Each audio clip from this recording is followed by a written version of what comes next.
Okay, are you ready for me to do the roll call? I am. All right, Commissioner Laura Austin. Commissioner Austin, present. Okay. Commissioner Jody Autry. Commissioner Autry, present. Commissioner Kelly Browning. Commissioner Megan Kennedy.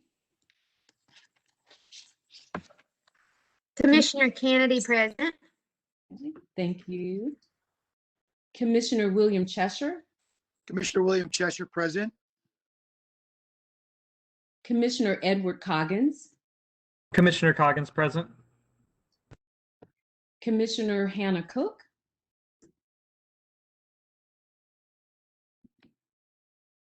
Commissioner Angela Flowers. Commissioner Flowers, present. Commissioner Aubrey Gadet. Commissioner Gadet, present. Commissioner Don Hester. Commissioner Hester, present.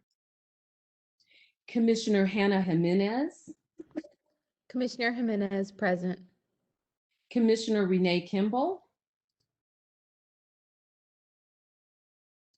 Commissioner Kathleen Linker. Commissioner Linker, present. Commissioner Amy Marshall. Commissioner Marshall, present. Commissioner Susan Mills.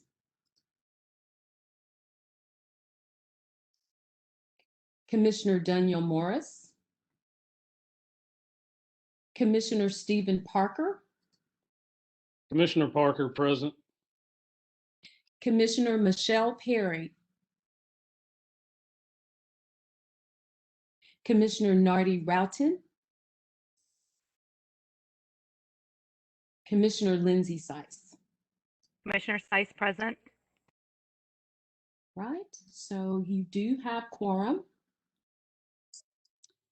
And the next thing on the agenda is our approval of the minutes for both the February 16th meeting, which we'll look at first, and then the March 19th meeting, which we will look at second. So if you've had a chance to look at the minutes for the meeting from February the 16th, and when someone's ready, we will entertain a motion to approve and then we'll look for a second to that motion.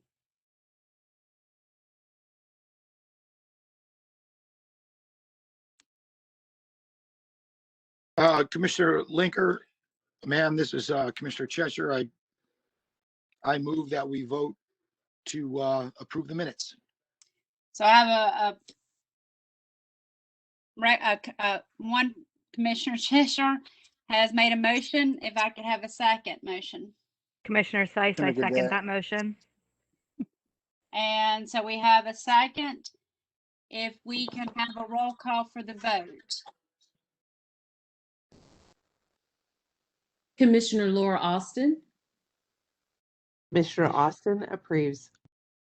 Commissioner Jody Autry. Commissioner Autry, approve. Commissioner Megan Kennedy. Commissioner Kennedy, approves. Commissioner William Cheshire. Commissioner Cheshire, approve. Commissioner Edward Coggins. Commissioner Coggin approves. Commissioner Angela Flowers. Commissioner Flowers, approves. Commissioner Aubrey Gadet. Gadet approves. Commissioner Don Hester. Commissioner Hester approves. Commissioner Hannah Jimenez. Commissioner Jimenez approves. Commissioner Kathleen Linker. Commissioner Linker, approve. Commissioner Amy Marshall. Commissioner Marshall approves. Commissioner Stephen Parker. Commissioner Parker approves. Commissioner Lindsay Seiss. Commissioner Seiss approves. Okay, so everyone present has approved. Great. So the next thing we need to look at will be the minutes from the meeting that was March the 19th. If you've had a chance to look at those minutes, if there are not any questions, we can entertain a motion to accept the minutes, and then we'll look for a second. Commissioner Kennedy makes a motion to approve the minutes. So we have a motion to approve by Commissioner Kennedy. Do we have a second? Commissioner Cheshire, second. Second. Or two people at one time. I know for sure I heard Commissioner Cheshire. The other one was Commissioner Gadet or Coggins?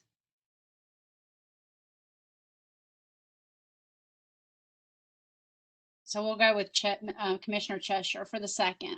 So Dr. Fair, we can do the roll call to vote to approve these minutes. Commissioner Laura Austin,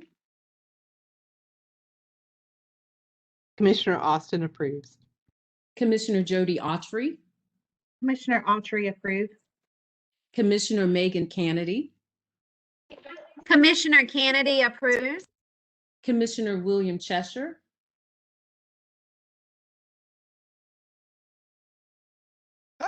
Mute button failure. Commissioner Cheshire approves. thank you. Commissioner Edward Coggins, Commissioner Coggins approves. okay. Commissioner Angela Flowers, Commissioner Flowers approves. Commissioner Aubrey Gadet, Commissioner Gadet approves. Commissioner Dawn Hester, Commissioner Hester approves. Commissioner Hannah Jimenez, Commissioner Jimenez approves. Commissioner Kathleen Linker, Commissioner Linker approves. Commissioner Amy Marshall, Commissioner Marshall approves. Commissioner Stephen Parker, Commissioner Parker approves. and Commissioner Lindsay Sice. Commissioner Sice approves. So all in attendance have approved.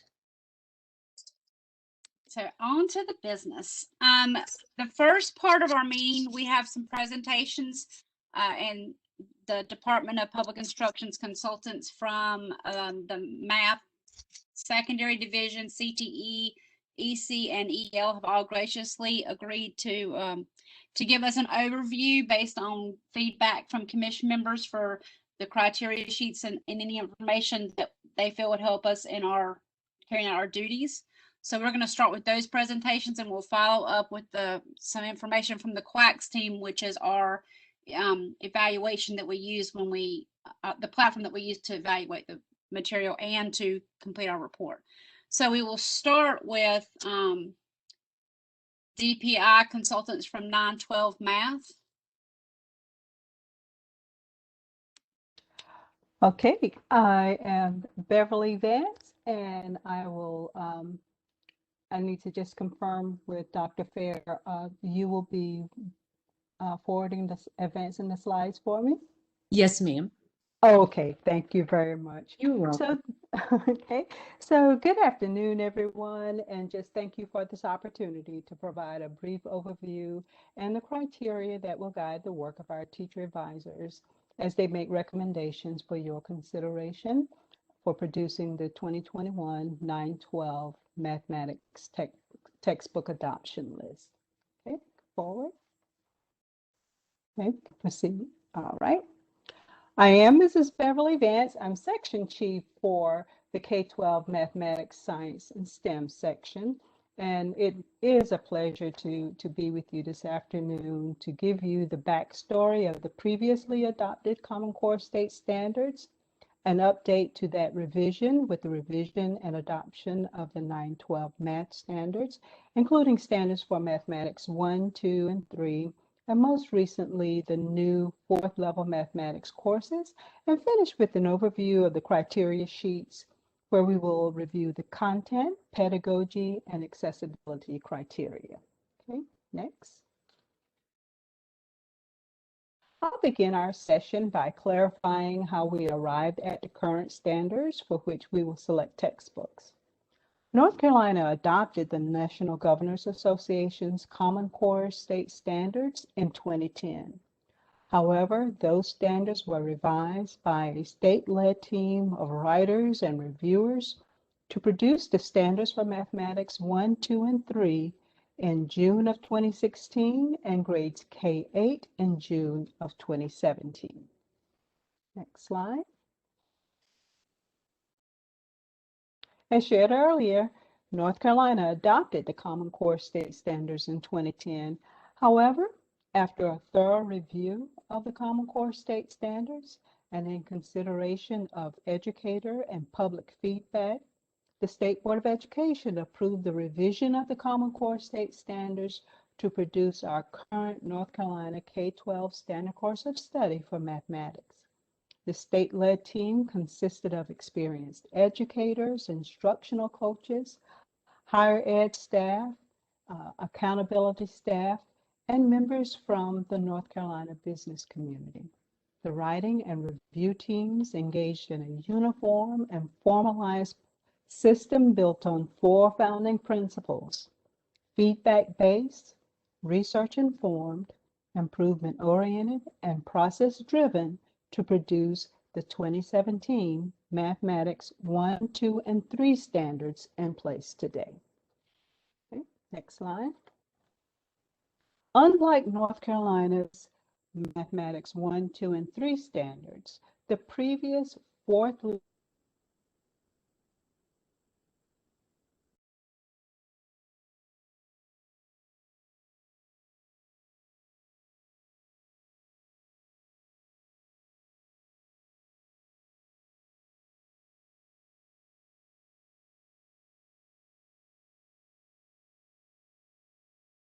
(2020-2021) school year. Okay, next slide.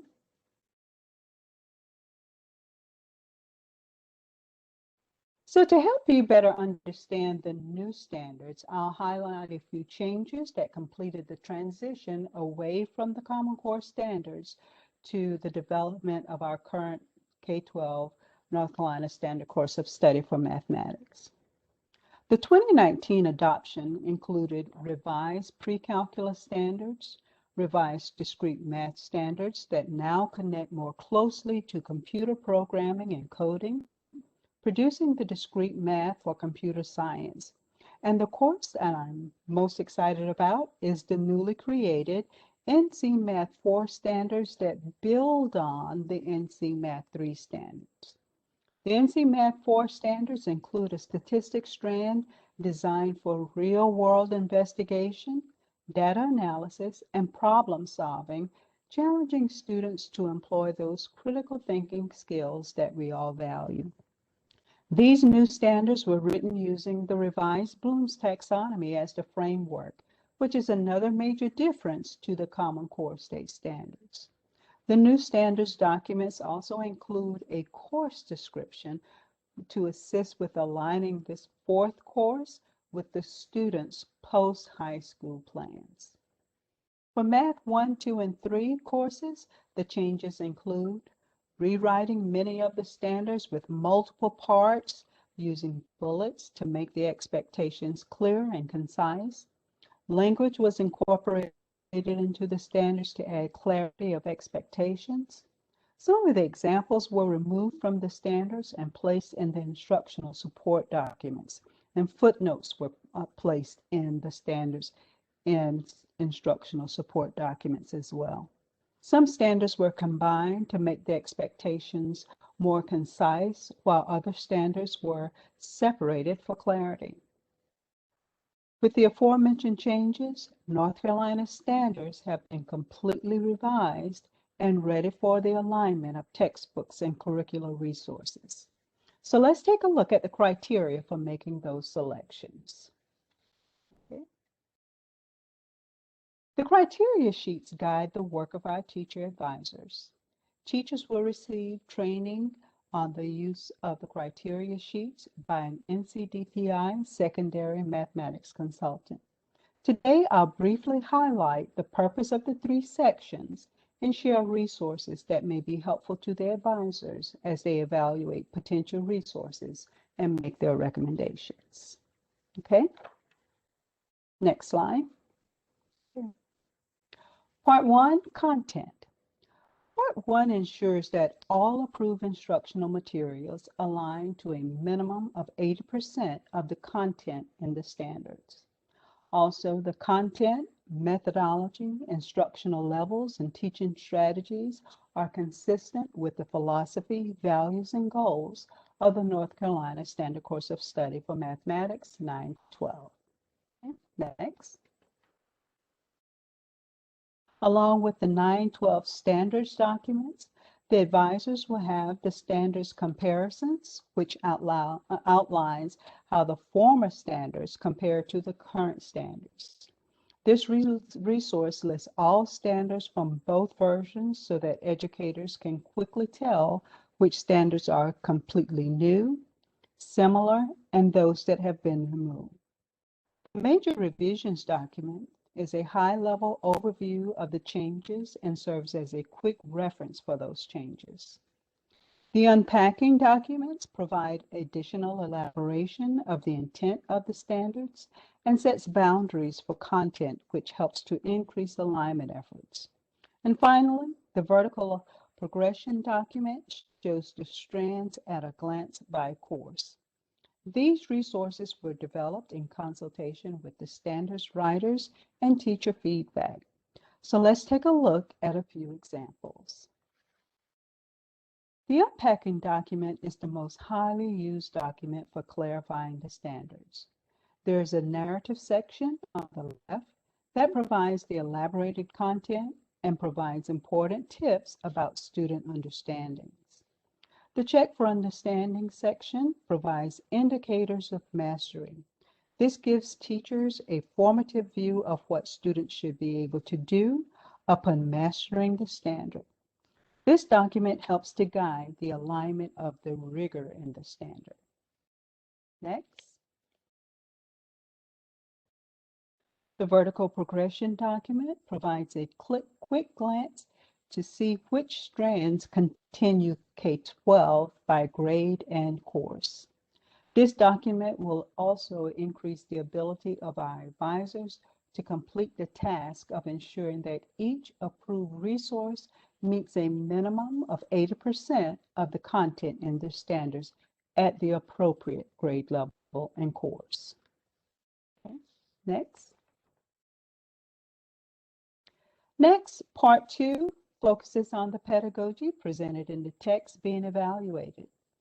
This section establishes criteria to evaluate how well the instructional resources enable teachers to effectively interact with students and the social and intellectual environment teachers seek to establish. This section evaluates a resource's ability to impact content and culture, ensuring a growth mindset versus a deficit mindset. Next. Our advisors will receive training on all the resources available via the K-12 Mathematics Google site. Here, teachers will find sample lessons and assessments that align to the standards. Webinars and professional learning opportunities are available to convey what effective instruction looks like when it aligns to the North Carolina Standard Course of Study for Mathematics. Okay, next. Again, the vertical progression document will prove to be a valuable resource when evaluating the progression of rigor within a resource. Here you will see that there are strands that begin in elementary school that progress through high school. The progression document provides a means of ensuring that strands that are presented at the high school level are presented with increased rigor beyond the middle school level. Okay, next. Finally, advisors will evaluate all resources for accessibility. While the guidance provided in this section is clear, I would like to highlight just a few items. Part A, accuracy. Materials are error-free, correct grammar and spelling and sentence structure, as well as factually and objectively representing a diverse balance of cultural, ethnic, racial, gender, and handicap groups. a feature of major concern to our State Board of Education and NCDPI as our strategic plan prioritizes diversity, equity, and access. Part B, appropriateness. It includes grade level, cognitive levels, and learning styles. We look to ensure materials include strategies that are engaging and activate or supply prior knowledge. During a time of extreme lost learning, any clues about prior knowledge is very important for teachers as they work to fill gaps quickly and get students back to grade level work. Part C, scope, ensures that materials present information in sufficient depth and breadth to cover the course in a logical manner, including key concepts, skills, and vocabulary, preventing the need for teachers to supplement the resource with additional information. Part D, teacher resources, is a vital component of the evaluation process due to the increased rigor presented in the new standards. Advisors will look to ensure that teacher resources provide information and opportunities for teachers to increase their own understanding of subject-specific concepts. With this latest revision, there will be new concepts presented in different courses, and approved resources will play a vital role in supporting teachers with making the transition to the increased rigor in the standard by increasing the knowledge base of our teachers. And finally, Part E, technology. The technology portion of the criteria sheets was developed under the leadership of our Digital Teaching and Learning Division and represents best practices for digital instruction. Okay, so to recap the last section, a resource that has elements of effective mathematics instruction is accurate and error-free, has evidence of motivation, elicits students' prior knowledge, presents evidence of intellectual engagement, has early use of modeling first, then moves to using algorithms. This prevents the overuse of equations, producing skills-driven instruction without conceptual understanding. And finally, reasoning and sense-making using the standards for mathematical practices. And so with that, I'll entertain any questions you may have before turning it back to Dr. Fair.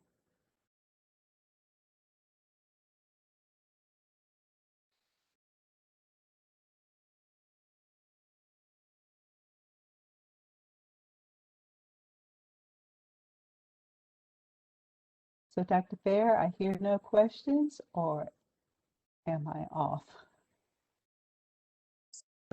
I think there were no questions. Okay, then. Well, if any arise, please feel free to submit them to me and I'll get answers back to you. Thank you very much for your time. Thank you. Thank you, Ms. Vance. Next on the agenda would be consultants or section heads from the CTE division of Department of Public Instruction. Good afternoon. My name is Linda Lay, and I am one of two computer science and IT education consultants in the Career and Technical Education Division of NCDPI. And today I will be giving you an overview of the CTE division and some of our curriculum acquisition processes. We have approximately 236 courses in 71 pathways, and I will share an overview of standards, proof of learning, and instructional material criteria for the 6 listed program areas you see here. These program areas and pathways are managed by 14 program area consultants. Next slide, please. The agricultural education is comprised of the pathways you see on the screen. This provides systematic instructions to students in the areas of agriculture, food, and natural resources. Next slide. The Business, Finance, and Marketing Education, also known as BFM, is comprised of 11 pathways. This area provides students with meaningful instruction for and about business that encompasses business skills and techniques, an understanding of basic economics, an understanding of making socio-economic decisions, and producing goods and services for consumption, and business attitudes that are essential to becoming a globally engaged and productive citizen. Next slide. The computer science and information technology education area is comprised of 12 pathways.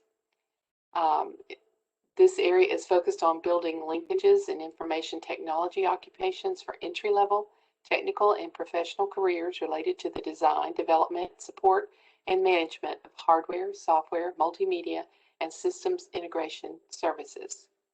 Next slide. The Family and Consumer Sciences Education program area is comprised of the 10 pathways you see here. Family and Consumer Science provides the bridge needed by all students to deal with major societal issues such as work and family, health care, child and elder care, family and community violence and crime, global economics and politics, and technology usage. Next. The Health Science Education program area consists of 4 distinct pathways. This area provides a comprehensive program to meet present and project needs for the healthcare industry. Next slide. In the Trade, Technology, Engineering, and Industrial Education program area, we have 28 pathways. And I have split them into several slides here. But the Trade, Technology, Engineering, and Industrial Education programs provide students with the skills and conceptual knowledge needed for careers in industry, engineering, and design. So you can see some of those here. And next slide. Here are some of the other ones. And the final one.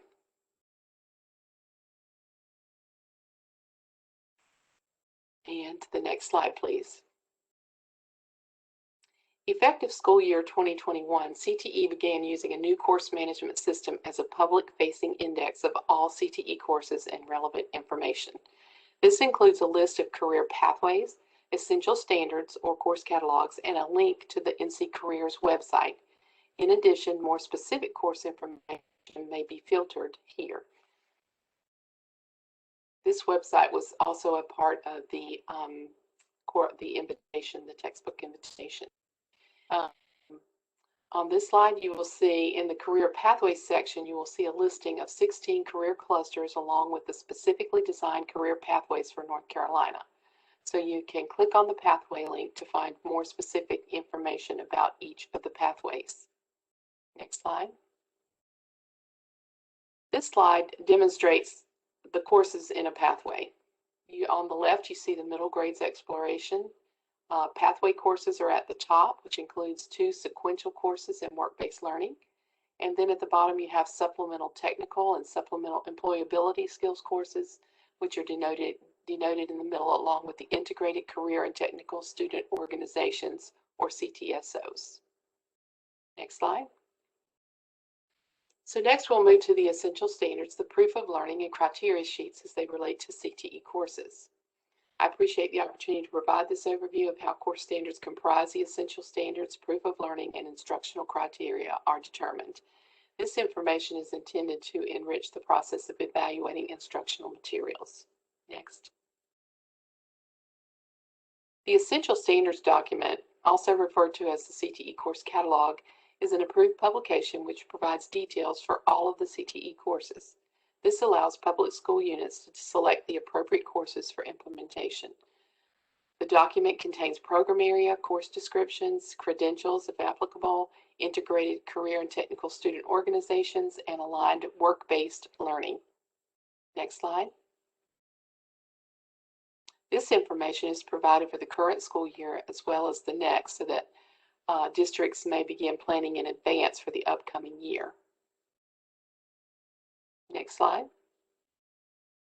All courses are developed under the leadership of one of the managing program consultants. A course acquisition schedule could depend on the age of the course, typically 3 to 5 years, performance, or it could be brand new depending on a pathway need. Most of the time we are looking for cutting edge credentials, and so that will often determine how often we reevaluate the standards of our courses.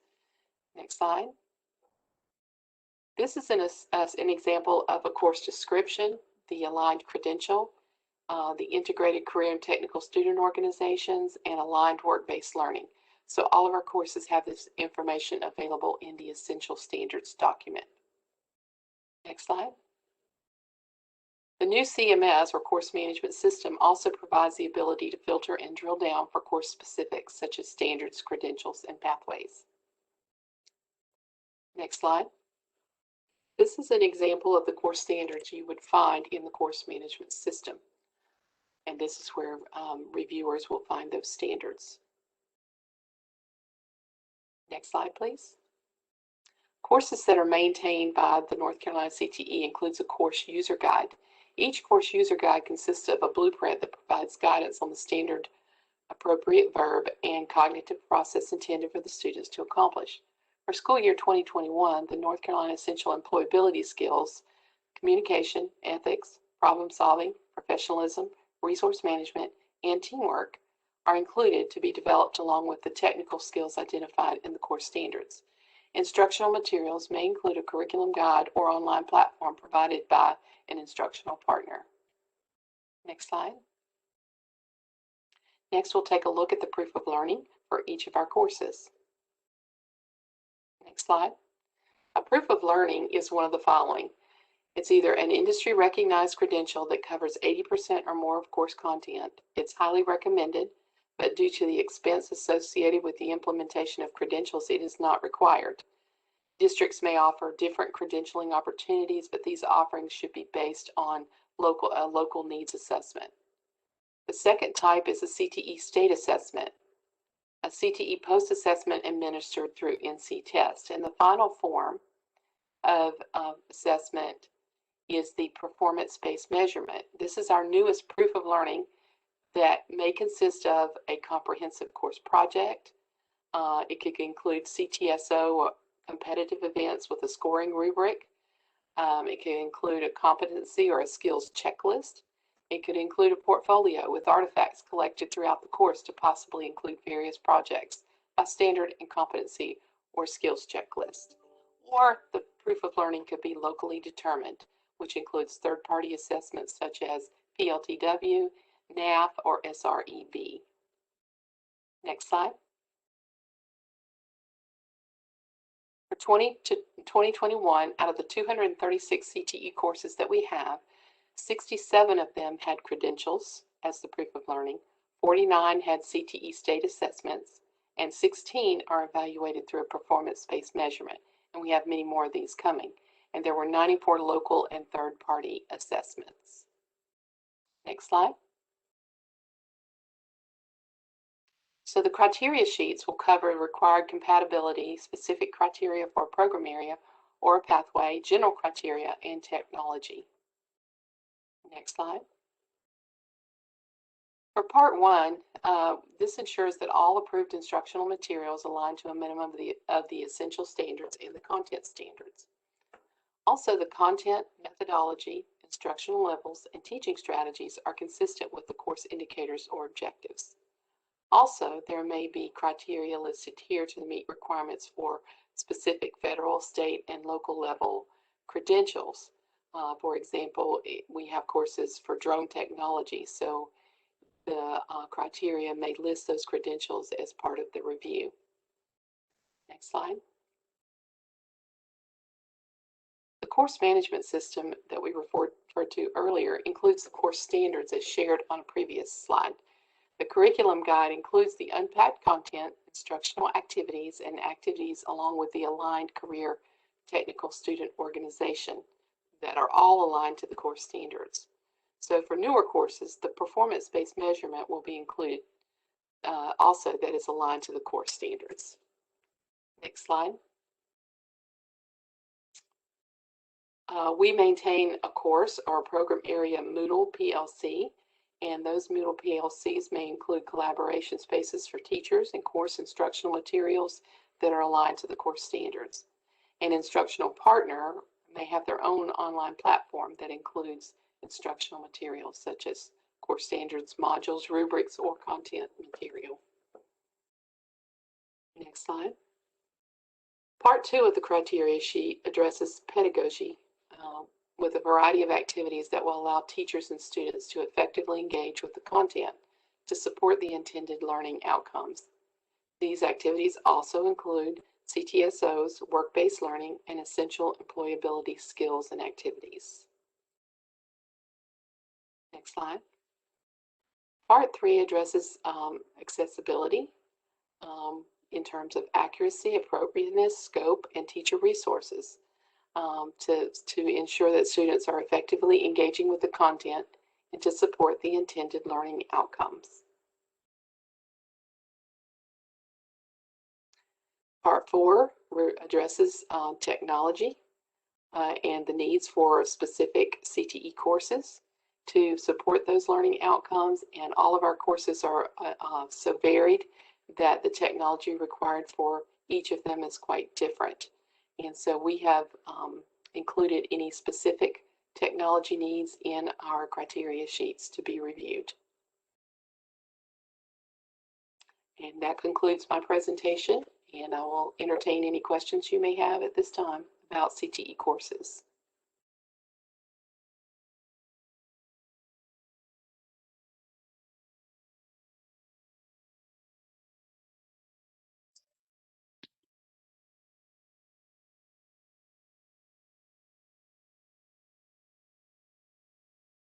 Well, thank you for your time in listening to this presentation, and I am happy to answer any questions that may come up after the fact.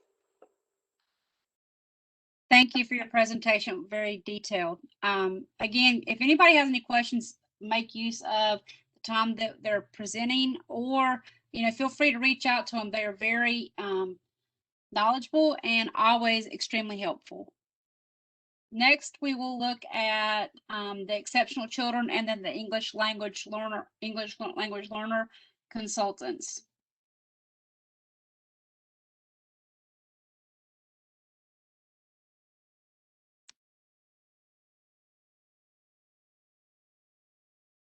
Good afternoon, everyone. This is Beverly Caldwell. I will be reviewing with you the exceptional children considerations, and I will be co-presenting with my colleague who will cover the EL considerations.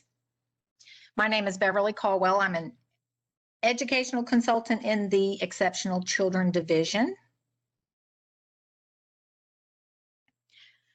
I'm going to talk with you over the next few slides a little bit about the EC eligibility categories and some of our federal requirements that may impact the textbook adoption process. As you'll see on the slide, there are 14 eligibility categories in the state of North Carolina. Among these categories, students may range from a mild to a severe need of support based on the impact of their eligibility area and their deficits associated with their disability. And so those things may also impact the needs that they'll have in terms of supports. And we'll talk about those kinds of supports as we talk a little bit about the criteria sheets. So next slide, please. One of our federal requirements is around policy that mandates that students with disabilities receive their instruction with their non-disabled peers to the fullest extent possible. So that means 99% of our EC students are instructed in and assessed on the same standards as the grade level peers. And because of that, they'll need access to the grade level textbooks. Now, our students with the most significant cognitive disabilities, that's our 1% student population, they are instructed in and assessed on modified grade level standards. But because they are instructed on grade level standards, they also require access to grade level textbooks. In addition, another consideration is that students may require additional accommodations to fully participate in general education settings. And the considerations for those accommodations are based on their individual needs of each student. That is what kind of links back to those 14 eligibility areas that I talked about a couple of slides ago. And those accommodations are documented in the student's individual education program. And now I'm going to turn it over to Marshall, and he's going to talk to you about the English learner considerations. Good afternoon, everybody. My name is Marshall Foster, and I'm one of the 3 ESL Title III consultants for the state. I'm glad to be here today. So, EL federal requirements. With English learners, we look for meaningful participation in educational programs and services, which is guaranteed by the law from the Office of Civil Rights. And with ESSA, the process is to help ensure that English learners, including immigrant children and youth, attain English language proficiency and meet the same standards that all children are expected to meet. Like I said, that's from the Title III section of ESSA. So for English learners in North Carolina, to give you a quick breakdown, the top 5 languages, as you can see, are Spanish, Arabic, Chinese, Vietnamese, and Hindi Urdu. In the 2020 English learner headcount, so that's the legislatively mandated report that goes to the Legislative Joint Oversight Education Committee. So in 2020, the EL headcount was 124,000, and that was down a little bit from the previous year, obviously due to the pandemic. We have English learners in all 115 LEAs and in 182 charter schools and in the 4 special North Carolina schools, and they all have at least 1 EL. 70% of our English learners are born in the U.S., and 30% of the immigrants are recently arrived. So North Carolina has English Language Development Standards, or our standard course of study, or the ELD standards. And so language and content is covered here under language proficiency, and it involves the language associated with the content areas. So for content knowledge, it reflects the declarative, of what, and then the procedural knowledge of how things are associated with the content. If you look at the next slide here, that gives you a nice progression of the standards themselves. They cover social and instructional language, the language of language arts, the language of mathematics, the language of science, and the language of social studies.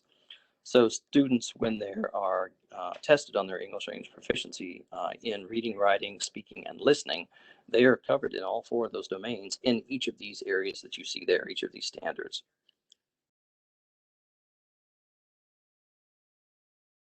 And so our standards here, so our ELD standards, so English language development, cover academic language development. They're language-based. They're reflective of the varying stages of second language acquisition, and they're representative of social and academic language contexts, so taking them both in as a holistic. In the state content, we're looking at academic achievement. They're content-based. They're reflective of conceptual development and representative of the school's academic curriculum. So for EC and ESL differences, in EC, they have specially designed instruction. We use alternative formats to meet students' disabilities, like, for example, vision, hearing, intellectual. With ESL, one of the differences that we have is that we have native language support, and that can be via native language supports with heritage language, with materials that are in the native language and things of that nature. Also with interpreters, it's a possibility.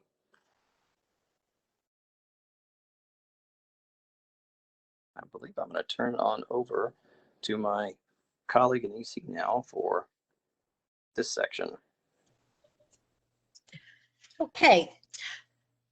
I'm going to just bring up universal design for learning. Even though it is a consideration for all students, we just wanted to make sure that it was also a consideration for EC and EL. So there are a couple of questions on this slide that are just things to think about when looking at the universal design for learning. And that is the consideration of, do the textbooks and materials enable the educators to offer flexible learning opportunities through the components of UDL, the multiple means of engagement, representation, and action and expression? And are there suggestions for strategies to remediate, enhance, and reinforce concepts?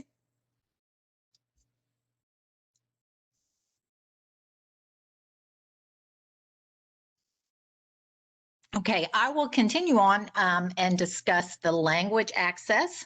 The textbook should support language access by including a variety of linguistic supports, focusing on key language and vocabulary functions, providing opportunities for the use of visuals and technology, promoting and building background knowledge, and promoting oral language development associated with the content areas.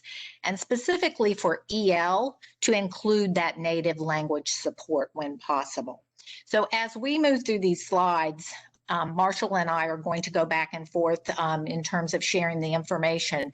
But one of the reasons that we decided to co-present is because in the past, we've always found that we had a lot of overlap in the needs for EC and EL students. So as we move through, we'll try to point out any of the differences specifically. So the next area is content access and accommodations.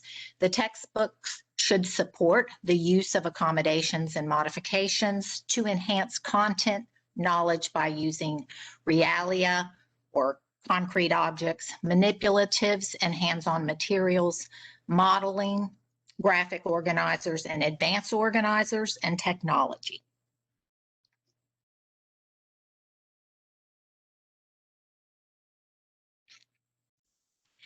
And then the content access and accommodations. Textbooks should support the use of accommodations and modifications to enhance content knowledge by using differentiated instruction, authentic assessment tools, and specifically for EC, specially designed instruction, and those alternate formats that were mentioned earlier, so that materials can be adapted easily to meet the needs of a variety of disability areas, linking back to those 14 categories I mentioned earlier, and specifically honing in on vision, hearing, and cognitive disability support.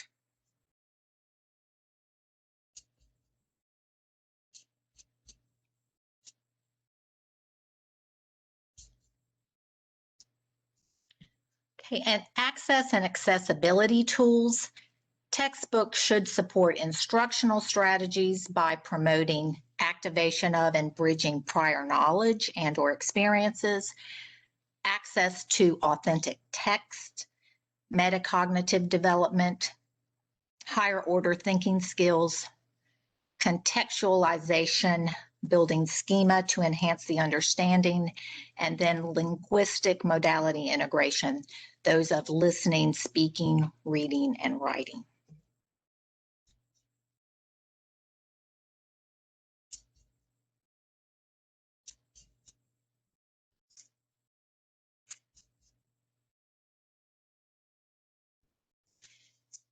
And then the differentiation for learners in the areas of content, process, product, and environment.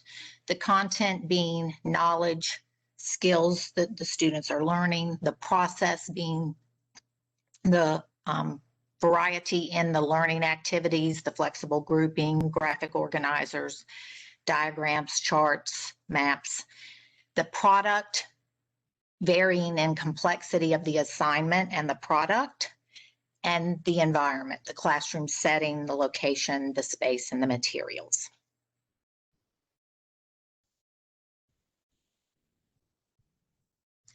And then the cultural diversity. The textbook should support cultural diversity in the following areas: register, genre, text type, topic, task, situation, and participants' identities and social roles. Now I'm going to talk a little bit about the EC criteria evaluation document, and then Marshall is going to review the EL evaluation criteria document. For the EC evaluation criteria, you will notice in the document that there are 11 items with a yes or no format for response. And these are the areas that would be considered specifically for EC during the textbook selection process. You'll also notice a space to document specific support for those yes or no responses. So one area is the content, which needs to be lend itself to being grade appropriate, being varied in cognitive levels, abilities, and learning styles, relevant and linking to the prior knowledge, and promote active student engagement. The key concepts, the skills, the vocabulary, those sorts of things need to be identified, developed, reviewed, and reinforced. For the materials section, this focuses mainly on, do the textbooks include a variety of exercises, reviews, assessments, performance tasks? Do they provide opportunities for students to collect, organize, and interpret, evaluate information, opportunities for them to summarize the content, instruction, and objectives? Is there supplemental or background information included?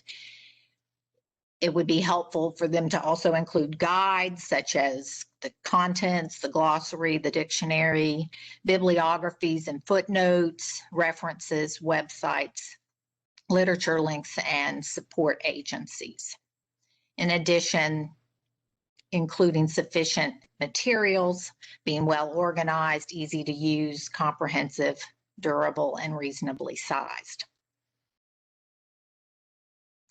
An additional consideration for the math in particular is promoting opportunities for two-way and in-depth student discourse about math, not just procedures, and including examples that foster in-depth understanding of math that are clearly evident throughout. And then the resources should accommodate first-year teachers and the veteran teachers. The text should contain appropriate font, color, spacing, legibility, photos, graphics, and captioning, and then technology. The student text and the teacher resources should meet criteria for accuracy, appropriateness, and scope. And this is just a list of some EC resources that might be helpful. Many of these topics were addressed throughout the EC overview. There is a section here that links to the specially designed instruction piece. The UDL information is at the cast.org website. There's a link for differentiated instruction resources, and then considerations for accessible textbooks, which was mentioned in terms of particularly students who needed assistance due to vision, hearing, or intellectual necessity.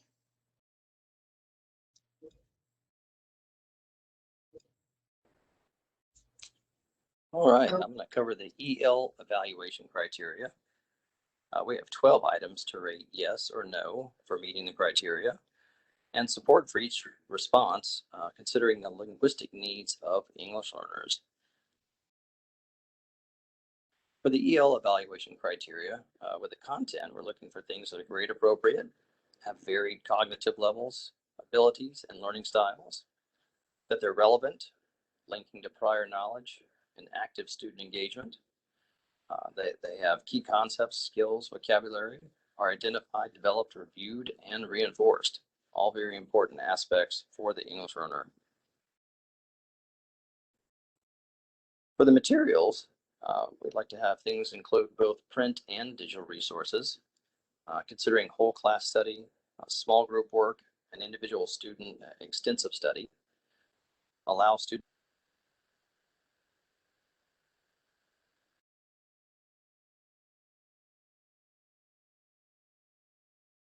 based on the student's needs would be very important.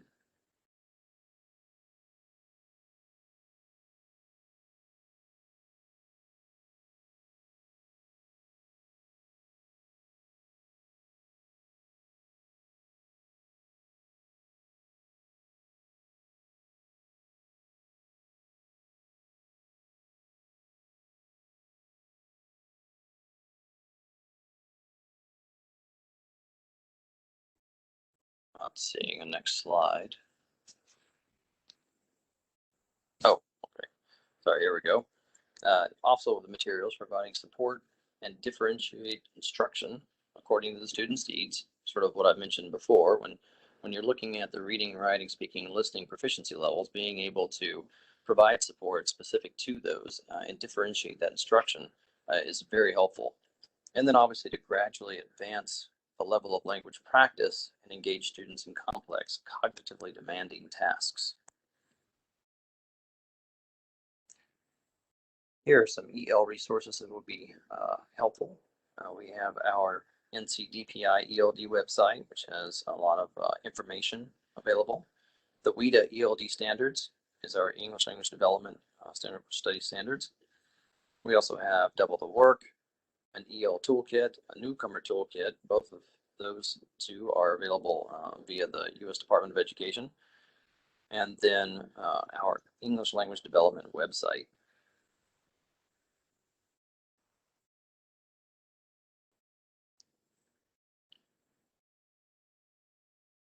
Quality versus equity. This is one thing that I know that Beverly and I wanted to present, in that when you think of equality versus equity, there's equality in the first picture, and in the last picture we have equity. Each person, or I should say, not the last picture. In that middle person, we have more of the equity, right? And thinking of equity, providing what the student needs is going to be most helpful for them in order to reach academic success. And if Beverly would like to add anything else.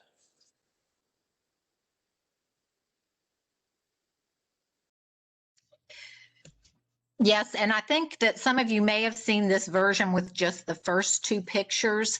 And we like this one with the third image that's available, because if you see that in the first and the second, there were accommodations, so to speak, because students are standing on the boxes and the boxes have been readjusted so they can all see the ball field. But in the last one, you can see the barrier has been removed, so there's not a need for those boxes in the situation there. So we kind of like that, because we like the thinking of looking at systematic barriers, and that a lot of the things that we've talked about with you today in needs for EC and EL students also help all students.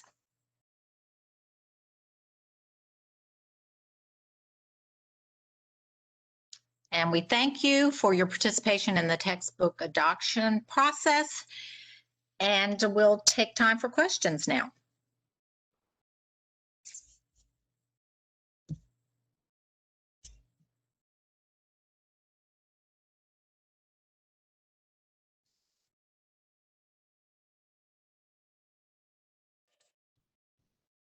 Commissioner Linker, thank you, Ms. Caldwell and Mr. Foster, for your presentation. I don't see any questions. A very thorough explanation, I think, but well done and covered.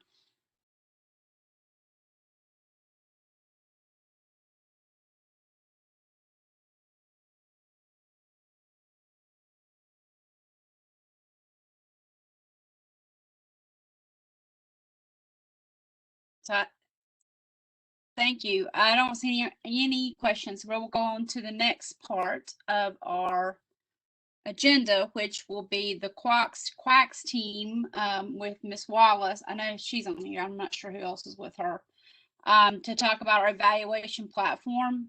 And for those of you that are newer on the commission, haven't had an opportunity to get into that yet, this might be a lot of new information. So take opportunity to ask any questions that you might have. And of course, I think she's planning on being back with us in May. So any questions that you have after the fact, bring back in May. Good afternoon. Oh, excuse me. Good afternoon, Commissioner Linker and other commissioners, and Dr. Fair. I am Kenya Wallace from the Center for Urban Affairs and Community Services at NC State University.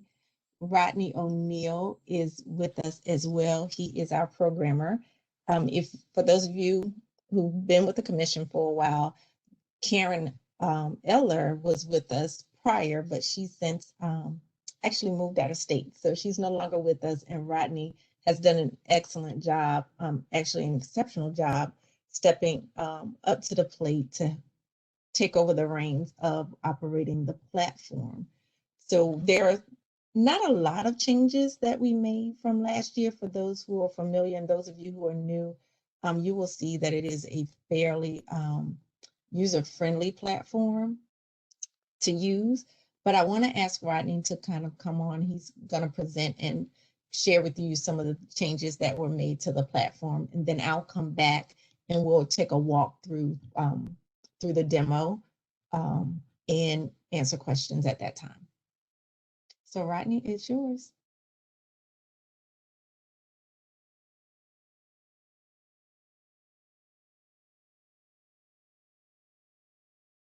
Hey everybody, it's Rodney O'Neill.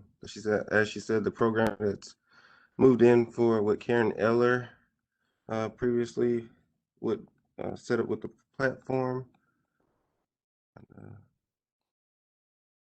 And so yeah, not much has changed. As she said, you would log in.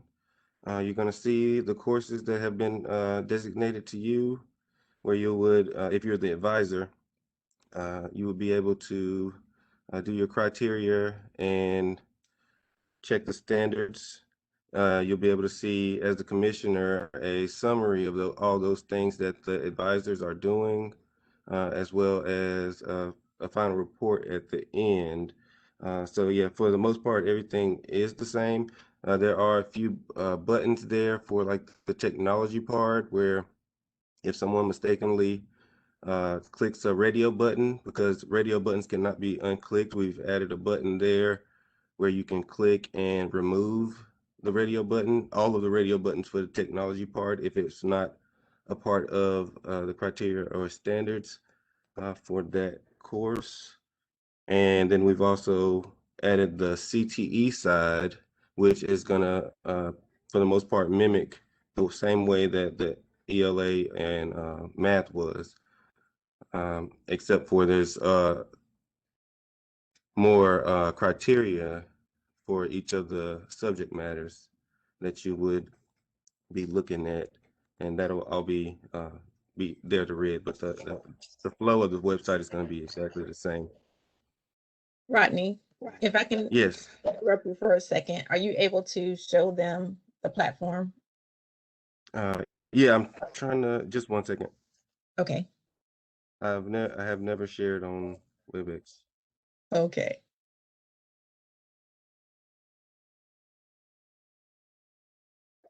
Rodney, do you see like a menu across the top of your screen that would say WebEx events and then file, edit, share, all of those things?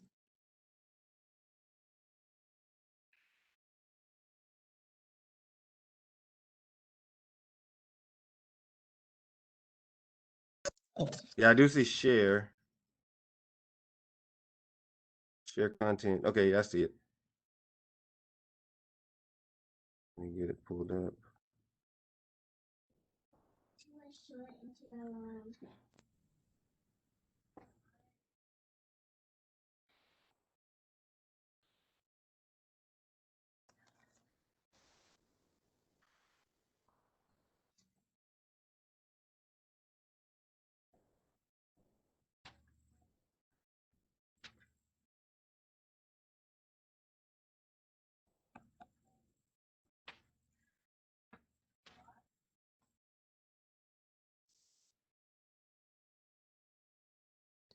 Okay.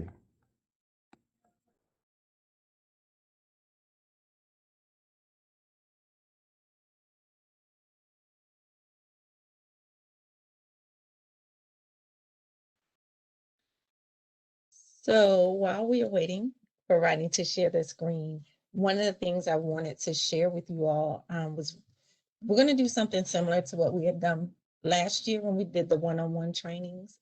Today will be a demo. You'll receive your login information during the one-on-one trainings that we'll schedule, and I'll send an email to each of you individually as I did before with your login information. It'll have your user ID and your password, and we can set up like a 10 to 15 minute training because with the demo, we just want to give you a feel for it and just give you that opportunity to walk through it. So with these scheduled trainings, we'll be able to go more in depth and answer additional questions that you may have. And at that time as well, I'll also email you another copy of the training manual, the kind of the walkthrough guide that we had last year. And there's also one for the advisors also. And I can get that information to you, Dr. Fair. It's also in the folder, but if you need it via email, I can send it that way also. So just wanted to let you know that. And those training dates will be in May. It'll be on Mondays, Thursdays, and Fridays, each week of May. And if you have a scheduling conflict or there's, you need a special circumstance, definitely we can talk through email, or we could set up a video chat, whatever works best for you to actually get that training in. I do recognize that it is testing time, and your schedules probably are pretty packed at this point. So definitely my goal is to make sure that the trainings are as distinct as possible. And if you have any questions, always feel free to reach out to me. My email address is Kenya_Wallace@ncsu.edu. And Dr. Fair can send that information out to you as well. Rodney, are you ready? Okay, so I apologize. It looks like the IT team here has taken the server down for maintenance, so I'm going to share a guide. They said that it was back up, but it's not. Let's see.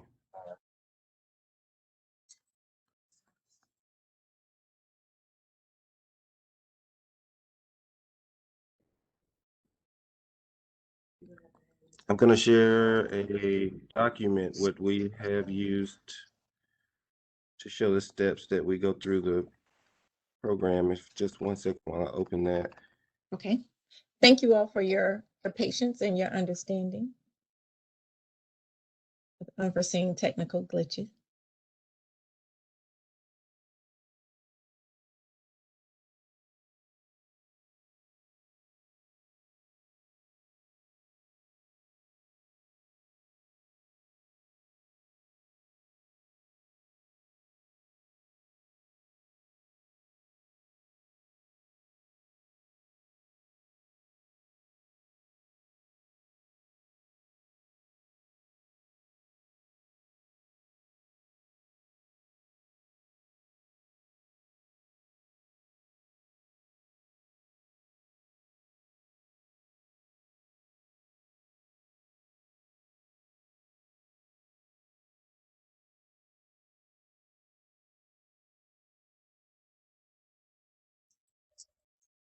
I think I'm sharing now. Can y'all see that?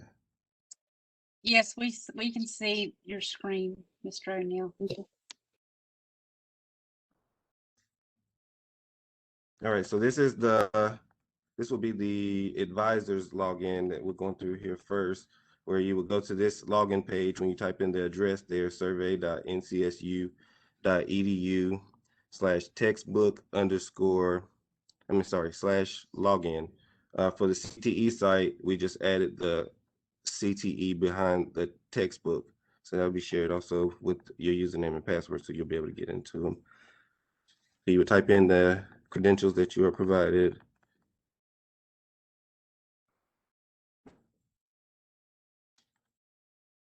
And then it'll take you to the main page here where you will see the courses that you have been assigned to. You'll be able to click on the standards review.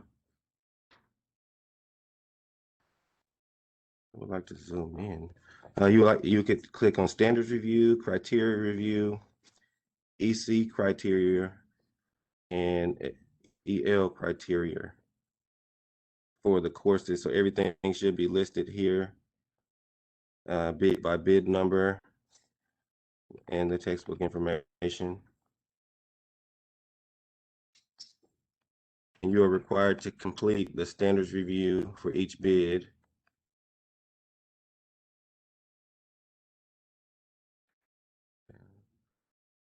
At the top of the page for each of the benchmarks, you'll see the number of standards and then the number that is met, followed by the percentage that has been met. You'll see a button there that, as it says here, the refresh standards met. You'll be able to click on that, and it should tell you the refreshed after you've clicked more.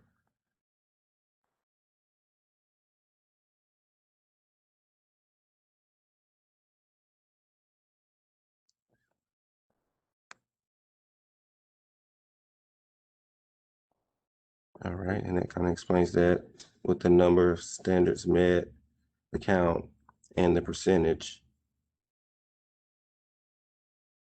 And the number only refreshes when you click that button.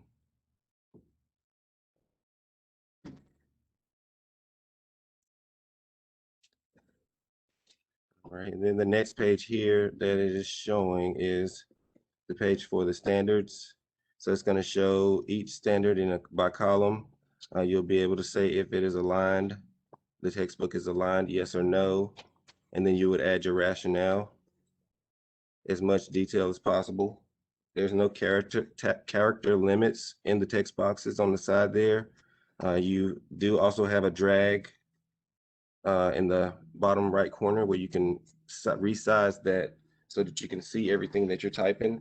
If you begin to type outside of the text area,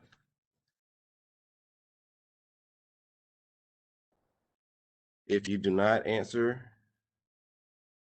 if you miss a box, a yes or no, or a rationale, you're going to be given an alert that says, please click yes or no for every standard. And then you would need to go back through and find what you possibly had missed. And then once everything has been answered, it will let you proceed.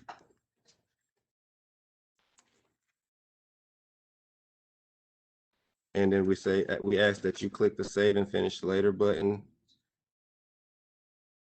And well, you will want to do that as often as possible. Definitely if you are going to go out, because if you do not click that button, it's possible that you can lose all the work that you had added.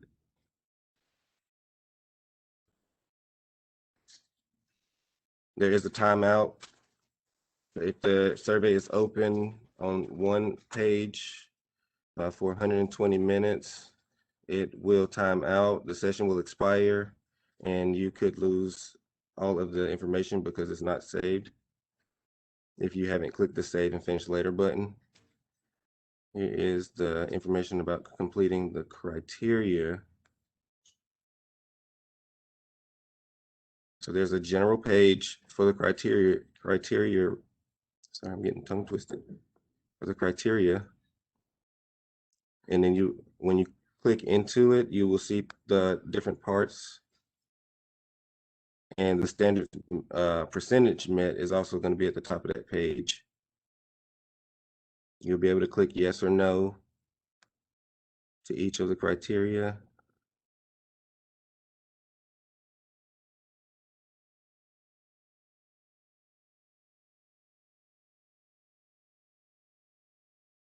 And then so part 1, part 2, and part 3. Here you also find in the platform a alert if you miss a part, any yes or no button is not answered. And this one we showed an alert where part 1 content was not answered. So that when you see that alert, that means that there's nothing in that box and it needs to be a response there in order to proceed forward. And we added a little note here at the bottom to save your responses regularly. Here's the exceptional children criteria review. So once you scroll down on the page, you'll see the yes or no's. If the criteria is met, and it's the same for EC. Each of these have this alert box. If something's not answered, you will not be able to move forward once again without answering that. English learners criteria review. Once again, the yes or no buttons, and then you'll see all the columns with the information. The bid number is at the top of the page, as well as the textbook information.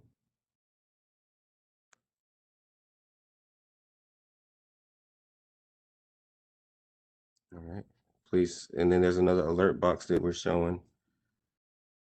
So please click yes or no for every standard before submitting. All right, so that's the advisor side. We also have, I'm going to show the commissioner side. See if the server.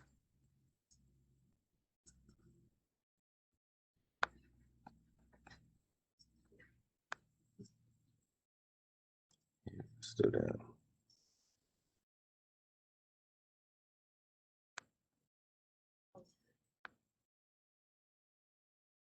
All right, and then the commissioner page is going to be the same login page. The commissioners will have a different username and password to access. Commissioners will be able to see all of the standards. And this is the menu, the way how the menu looks. It'll be the same for CTE. It's going to list every course by the grade, and then when you click into it, you'll see the different courses for that grade.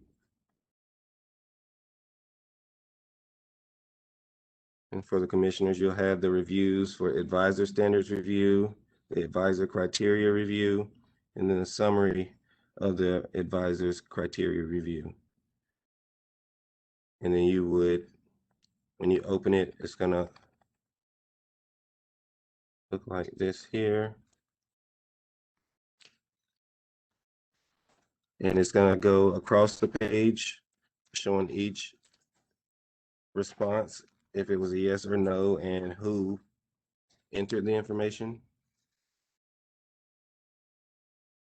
for each of the advisor standard review, criteria review, and then the summary is gonna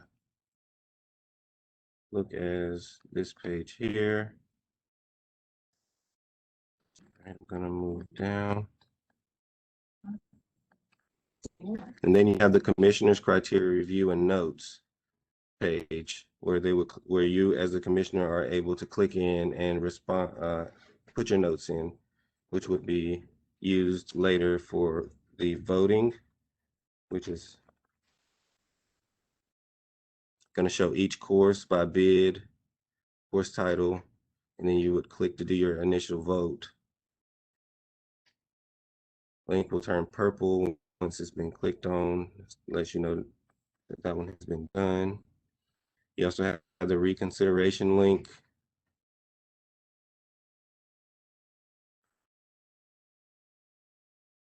Where a bid can be reconsidered. Once you go to reconsider, you have a yay or nay if you would like to recommend this textbook.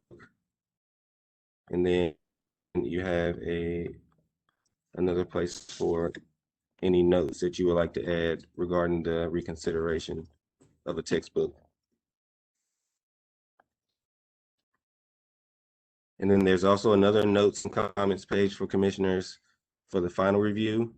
Once the deliberation has ended, you will use this page to list your strengths of the textbook, any areas of concern, and you can provide any overall content or comments for each bid.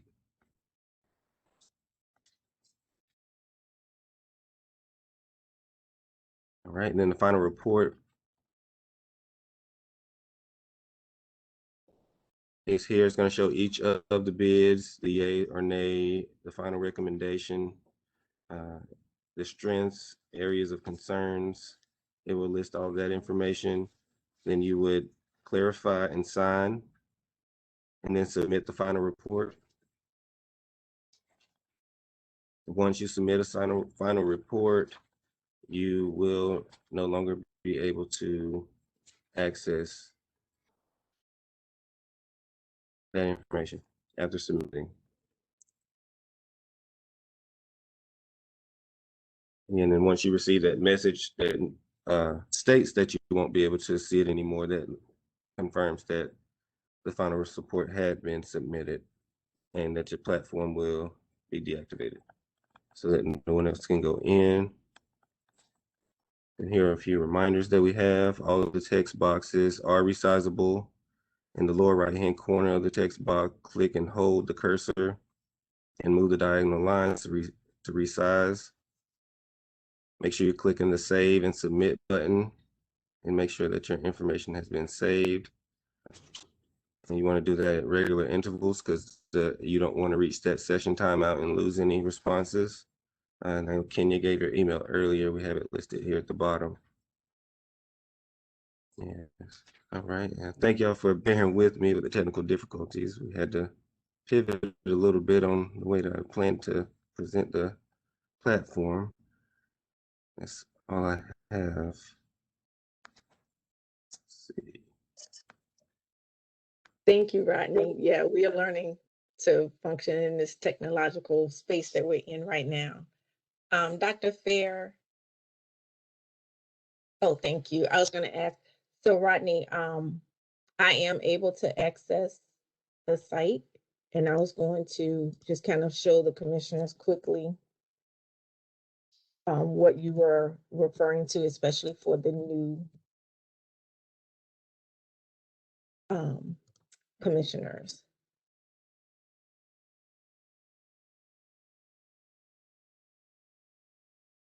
Okay. Can everyone see the screen?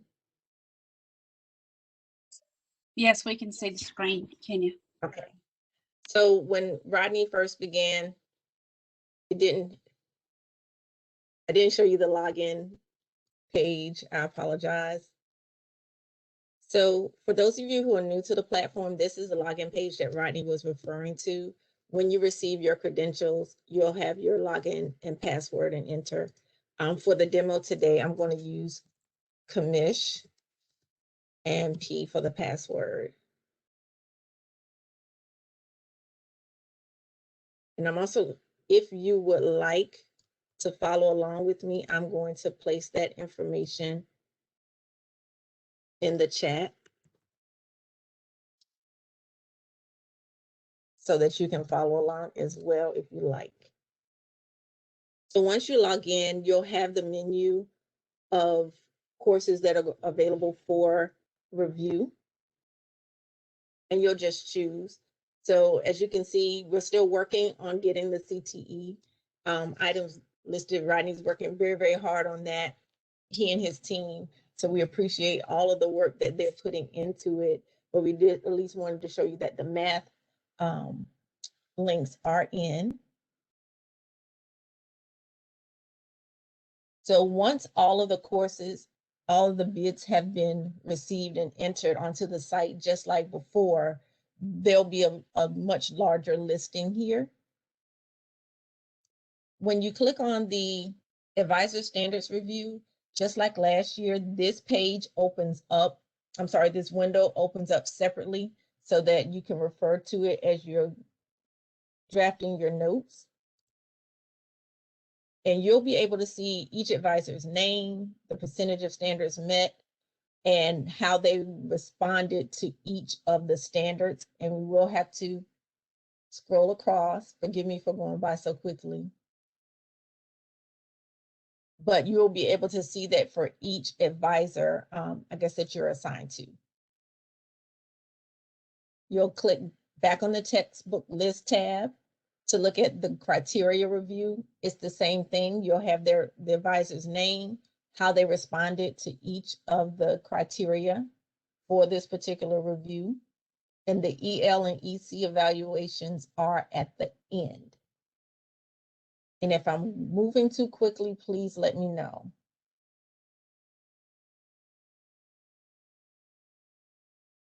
You'll also be able to see the advisor's criteria summary.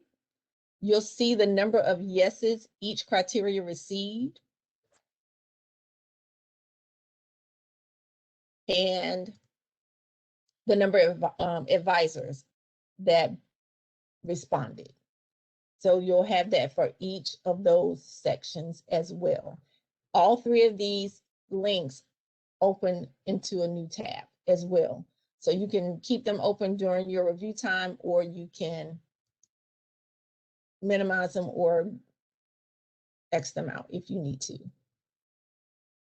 When it is time for deliberations and initial votes, during the evaluation process, just like last year, these two links will be deactivated and the final report link will be deactivated as well.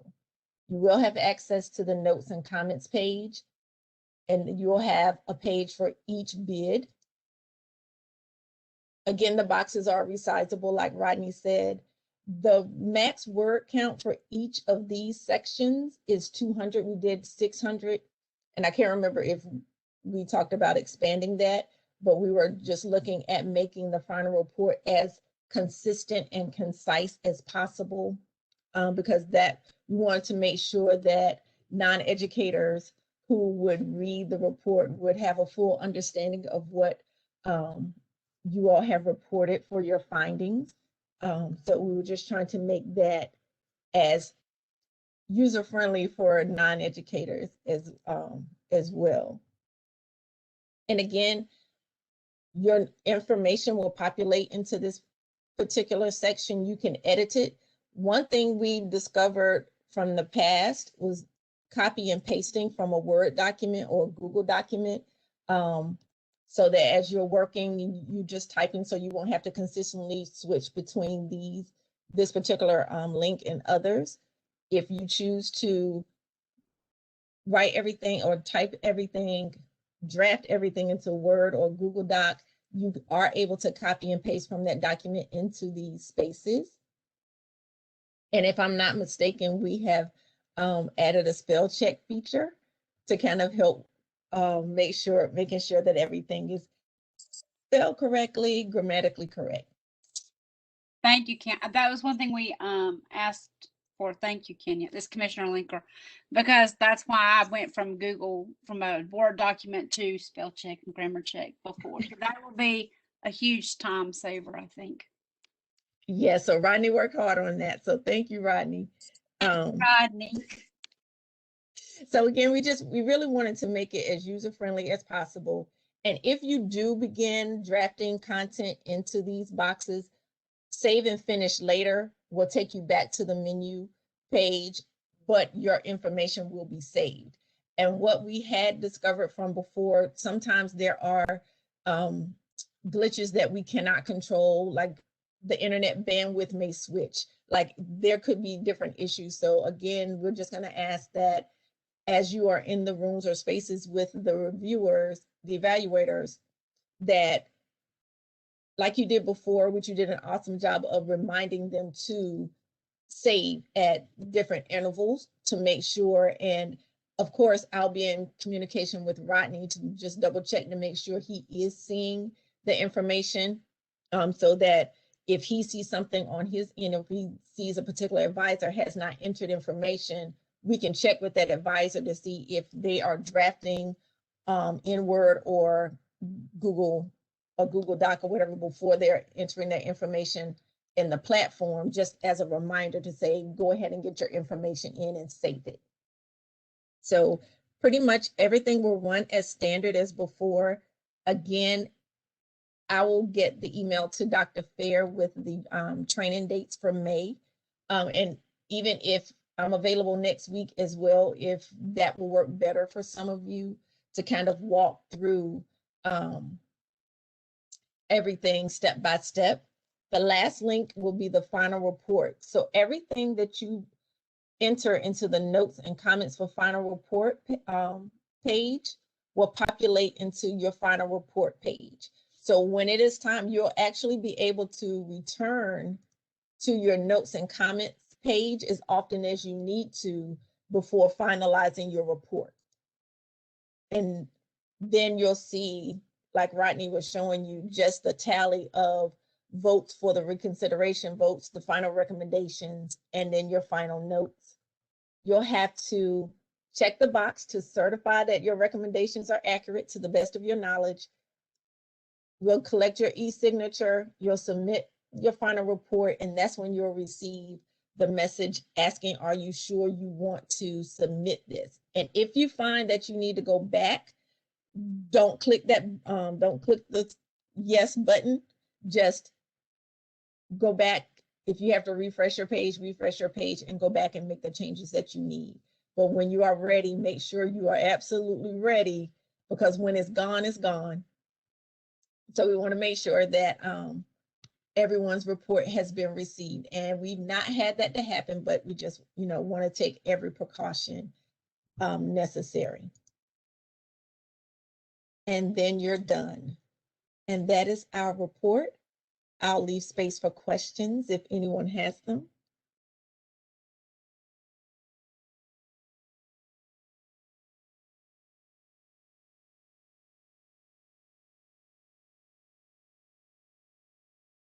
Okay, well, Dr. Fair, we thank you for your time, and looking forward to working with everyone again. Thank you, Kenya. We thank you, Rodney, for your time, as well as the great presentation that you all just gave. And I'll be in touch with you all for the additional information that you're asking me to send out to the commissioners. Thank you. Thank you. Thank you, Kenya. Thank you, Rodney. You're welcome. Have a wonderful weekend. So this is Commissioner Linker. We are going to go to the next part of the agenda, which is going to be a quick overview of, hold on, I had my screen blown out so I could see it, of the invitation 2021 that because as we've mentioned briefly last time, we did make some proposed changes that was approved by the State Board of Education. And Dr. Fair is going to give us a little overview. All right. Thank you, Commissioner Linker. Can you all see my PowerPoint screen now? Yes. Okay, thank you.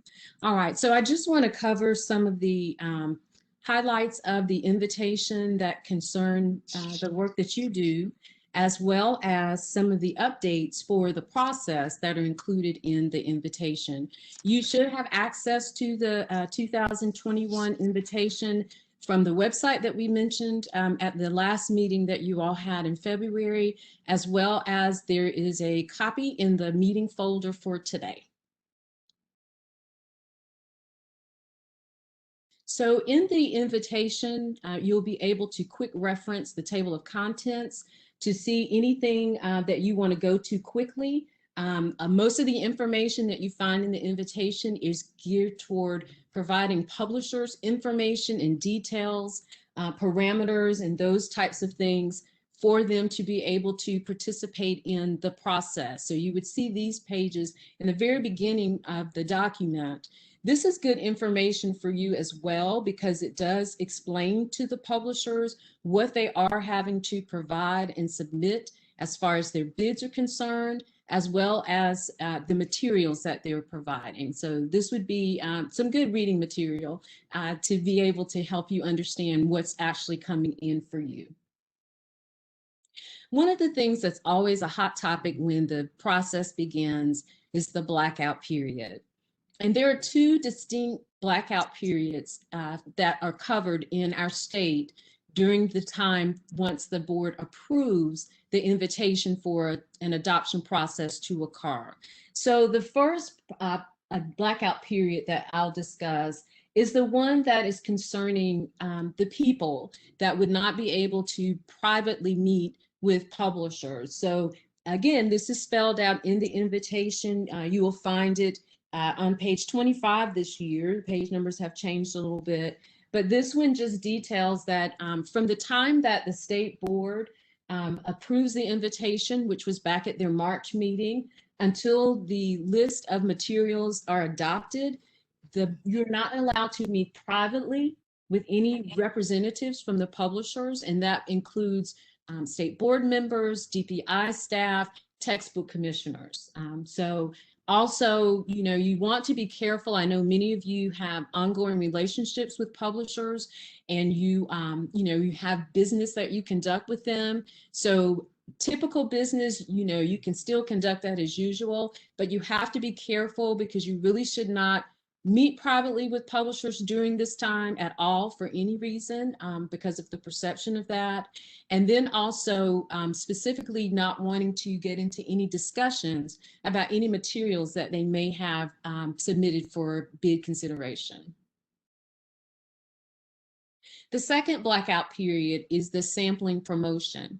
For the sampling promotion, this one is really geared toward things that the publishers are not able to do throughout the state.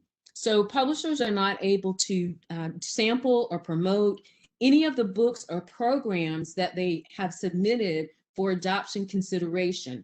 That also begins from the date that the state board approved the invitation, which was at their March meeting.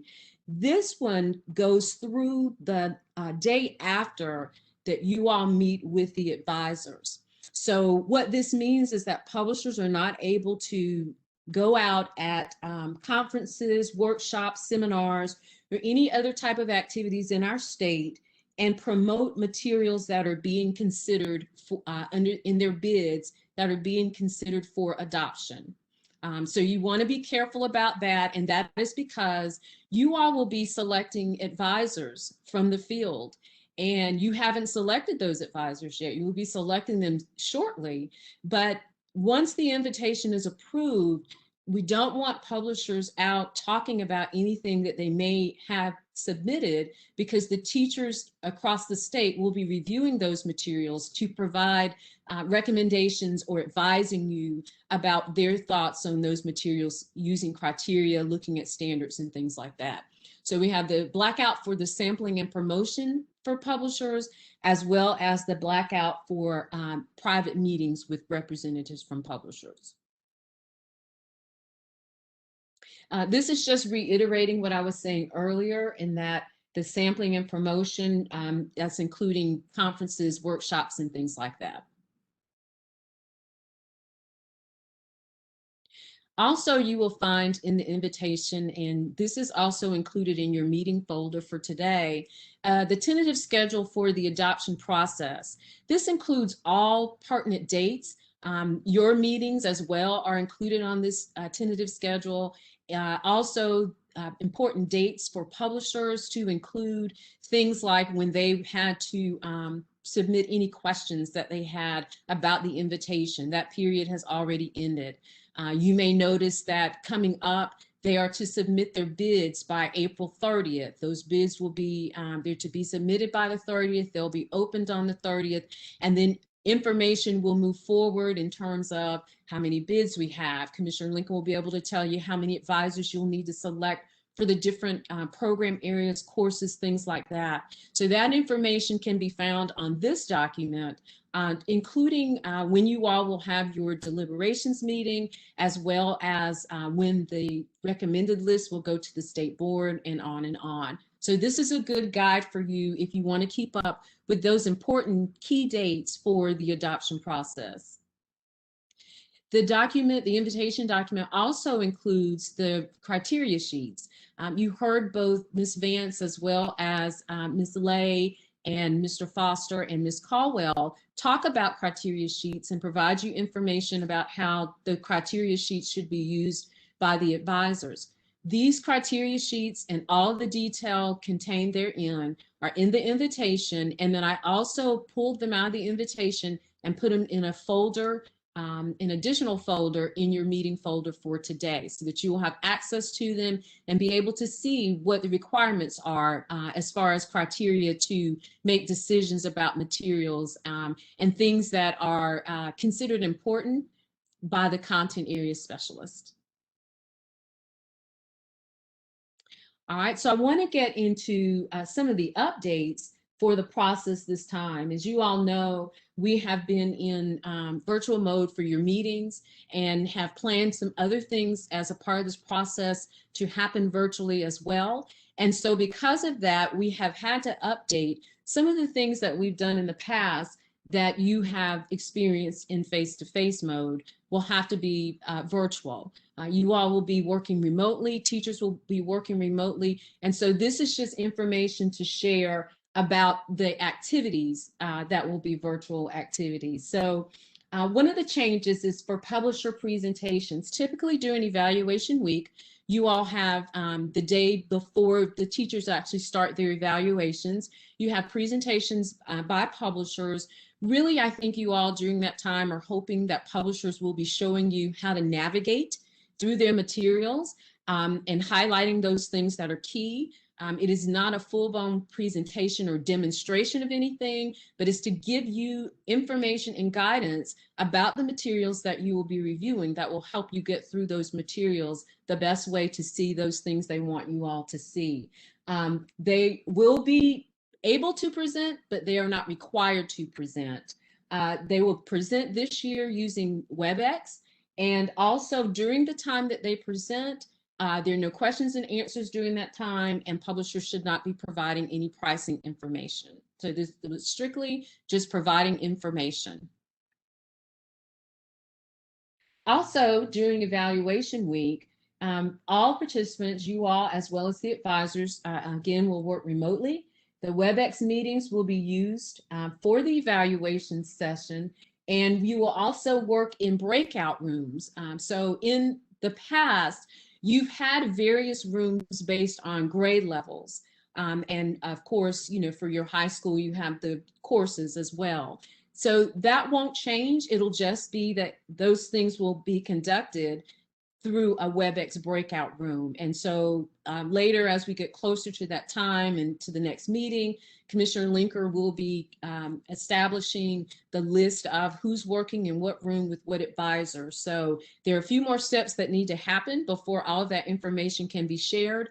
But that will be part of the next planning stage, is making sure that you understand how the breakout rooms work, who will be in the breakout rooms and all of that.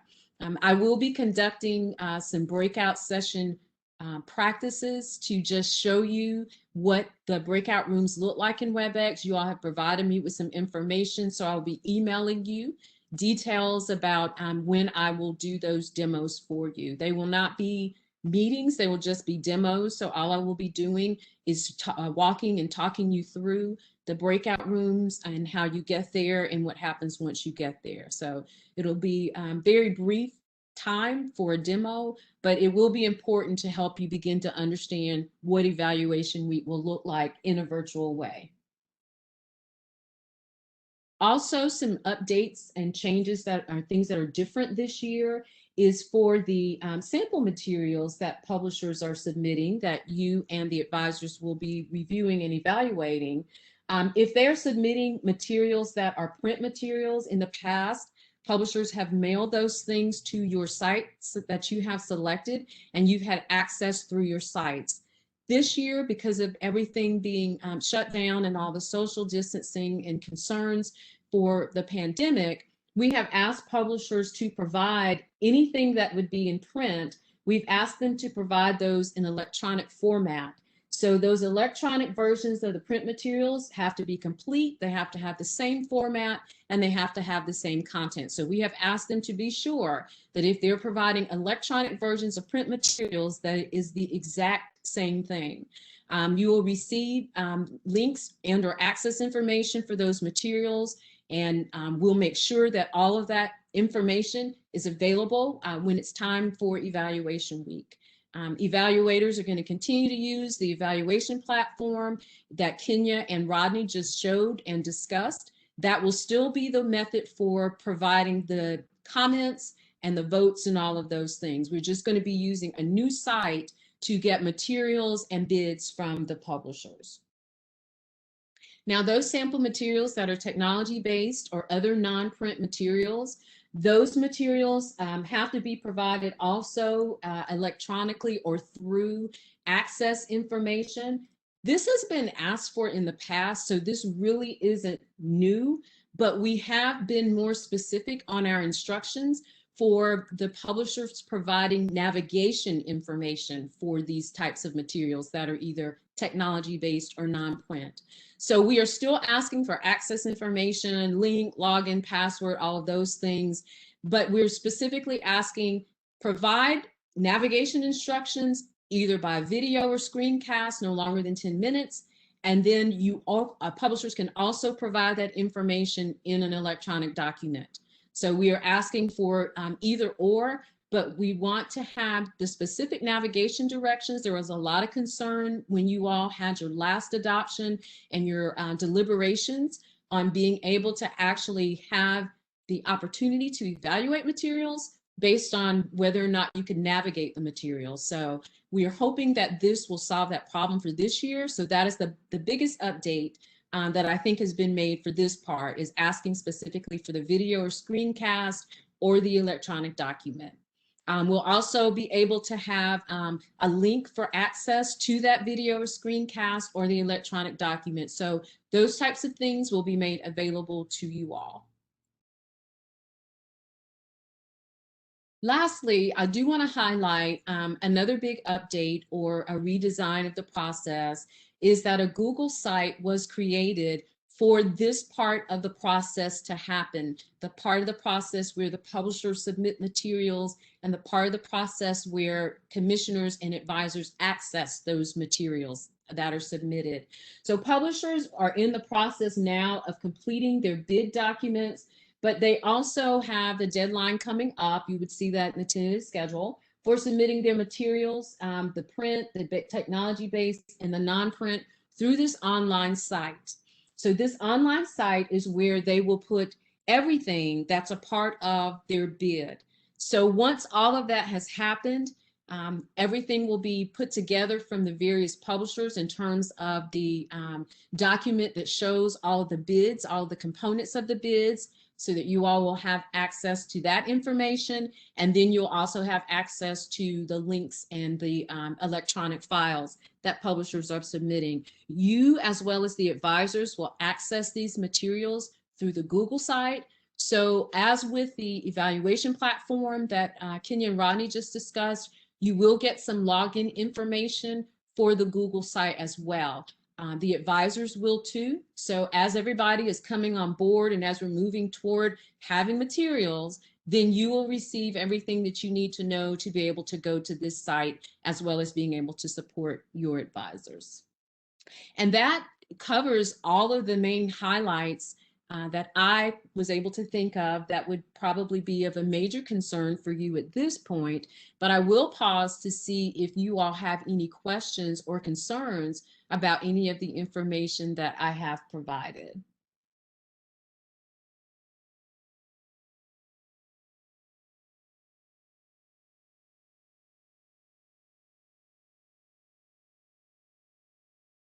Okay, so if you don't have any questions now, I know some of the things are new and some of you may be busy and not had time to look at some of this information. So as you have the time and opportunity, if you think of questions, please don't hesitate. You know how to reach me, and you can email me and let me know. And then again, I'll be meeting with you all, demoing some things, and also at the next meeting. So please just make sure that you gather your questions or thoughts and that you let me know so that we can try to get those answered before you actually get into the next phase of things with your process. And with that, I will turn things back over to Commissioner Linker. Thank you, Dr. Fair. I think basically just to reaffirm what she said, that the changes that we made in the invitation were more of the logistics, not the actual process. And I would just encourage everyone to take advantage of the practice for the breakout rooms, as well as the practice on the platform. with the Quacks team in Kenya, and any questions that you might have about either of those two opportunities, that you bring them to when we meet in May, and be prepared to ask those questions that you have, because that will be, as of right now, that is our last official meeting, unless we have to add something before evaluation week. So once we've had a chance to learn how the breakout rooms work, and get some time to play in the platform, and as well as in our May meeting, we will look at what it looks like, how we look for the materials, where the materials are housed, how to find the digital access to the publisher's materials that they're submitting. So if there are not any questions about that, now comes the fun part. We're going to talk a little bit about advisor recruitment and selection. You just get to listen to me talk. There's not a lot of specific information yet, because we're waiting for the submissions to be opened. They'll be open next Friday. And after they're open, then we'll be able to finalize the exact number of advisors that we need to find and hire. So just a quick little overview mostly for the ones that are new. When we talk about advisors, what is an advisor? Maybe the first thing that comes to mind.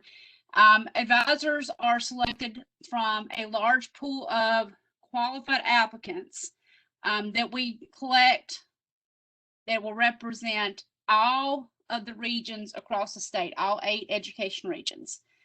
They have certain qualifications that they need to be an expert in their field, have experience teaching in that field with that course, and be a current teacher, not a retired teacher, someone who's actually boots on the ground in the classrooms, teaching every day, using the standards, and understanding their students. So the task that they have is, and it's all in the invitation, it's spelled out in the different policies and legislature that covers that area. The advisors use those criteria sheets and that platform to access the criteria sheet to evaluate any materials that are presented for adoption. And those evaluations are used to just assist the textbook commission in its work. So we, as a textbook commission, we are charged with coming up with a recommendation and a report to support that recommendation. And it is our job, our duty, our responsibility to complete that report individually with the guideline. We have the expert opinions and eyes on the material as a resource, if that makes sense. So that's kind of what advisors are. Qualified teachers. So basically the process is to find that pool of qualified teachers. A flyer, we have some flyers that we've made, one for math, one for CTE, one for EL, and one for EC. Potential advisors. The flyers are sent out a variety of means through DPI's different listservs and publications. And as commission members, you also send them out to your region, your schools, your LEAs that you represent as well. Those flyers are sent out with the information that the advisors need to apply to participate. And so after that goes out, then it's up to the potential pool of applicants to actually apply. And they have a link, they fill out some information, and all of that information goes into a spreadsheet. And so we call that big spreadsheet of the pool of potential advisors, because they're not hired, they're just indicating availability and interest. Then the next step is the commission works off of that list to seek potential advisors that we would recommend to be hired for, or I should say contracted for that work. We look for advisors to be spread again across the state to ensure that we have input from experts in the field that represent all parts of the state: rural, urban, suburban, charter, public, small, large. We want everyone to have an opportunity to have an input or a voice. So as such, there's some things when we go to select them, we need to keep in mind. So as commission members, we represent districts or regions within the state. And those education regions within those regions are LEAs. And we really want to try to make a goal of not contracting more than one, if possible, advisor from an LEA. Again, the idea is to get representation across the entire state. Definitely you would not look for more than one person in a school. We have identified the primary person that we would like to contract, but then in years past, we know that things change, emergencies come up, availability changes, and people, once they're actually offered the opportunity, have to decline for whatever reason. And so we have a backup. And so we will ask when we get our potential pool and that information is shared out to the commission members, that we pick, our first choice and then a backup that we already have that pool to pull from. So when we have to make those substitutions, we've already got a list to pull from that's been narrowed down. So if you're looking at trying not to stay more than one in an LEA, definitely not more than one from a school. You can do a second person from the same LEA in a backup position if we need to. But again, we work really hard and diligently at getting representation from across the state, from the experts in the field. Back to the experts in the field. And as a coach, instructional coach, I can tell you that we value instructional coaches. They tend to be the ones that have a lot of knowledge, experience, not only in the content, but they also support and train their staff. We really want the majority of the advisors to be actual classroom teachers. We can have a few coaches if we need to fill those positions, but we really prefer to look for those experts in the field that are instructing those students every day, using the resources, and have a thorough understanding of their standards. So we get this big pool of possible potential candidates. We narrow that pool down, and then Dr. Fair will have a list of who we want to recommend for a contract, and then the backups, and then she does all of the work at that point. She contacts them, she does the contract, she handles the paperwork, she trains them, the logistics, all that magic behind the scene, that comes from Dr. Fair. So that is in a long, drawn out explanation of what it is, but I will stop and make sure, especially for our new commission members, that there's not any questions.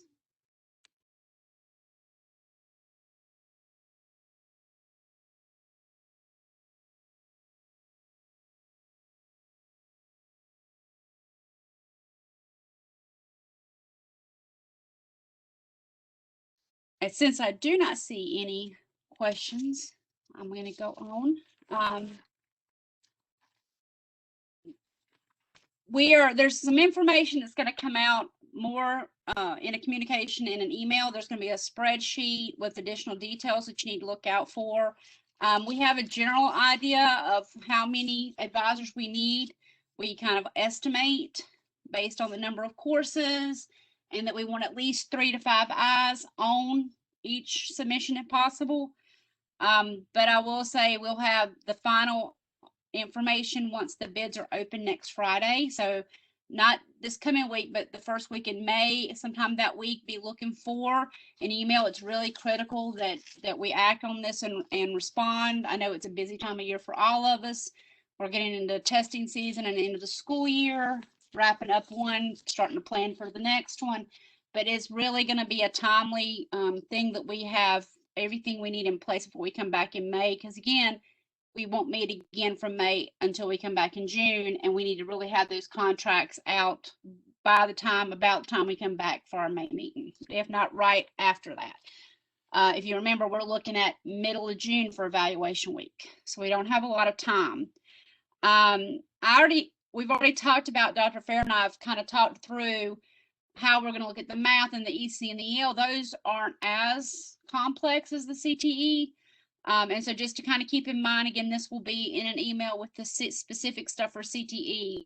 But what I call the odd, we used to have, like now Southwest used to be District 6. So sometimes in my brain, sometimes I refer to them by their old numbers, but basically Math 1, Math 3, discrete math, and EC, we're going to look primarily for commission members in the odd regions, which would be the Northeast, North Central, Piedmont Triad, and Northwest.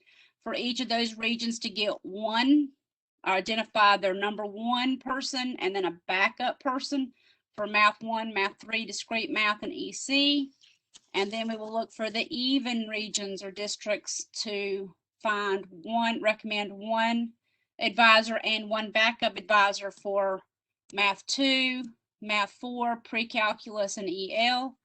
And that would be Southeast, Sandhills, Southwest, and Western. Those are the even districts. And that would be for region, not for commission members. So for example, in my region, in the Southwest region, we have 4 commission members. We don't each get a Math 2, a Math 4, a pre-calculus, and an EL. As a region, there needs to be one of each. And so the logistics of how we make that decision as a region will come in the next email. Are there any questions about that before I go on?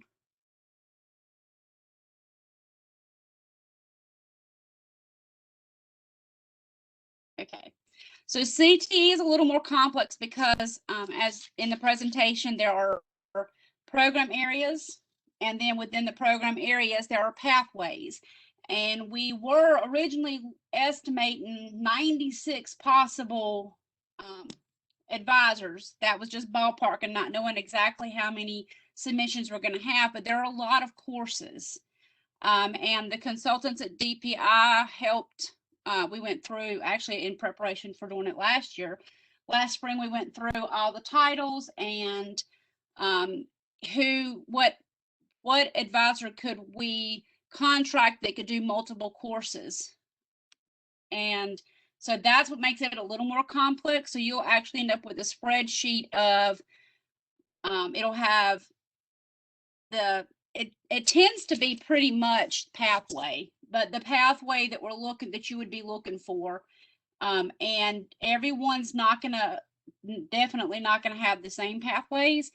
And it's also a little more complicated because not every district or region of the state offers the same courses. So there may be where one region is supposed to live with one pathway, but they really can't find anybody in their district or their region that teaches that course or has experience with that course. And so that's why we may have more in that pool of potential people than we actually need, and then we will narrow it down as we figure out where they are and try to balance it across the state, knowing that not everybody across the state has every course offered. So all of that will be as detailed and color coded and sent out in an email as soon as we know the exact numbers that we need to look for, because again, that's really going to depend on how many publishers are submitting, how many different submissions we have for each course within each pathway within each program. So having said all that, are there any questions about advisors?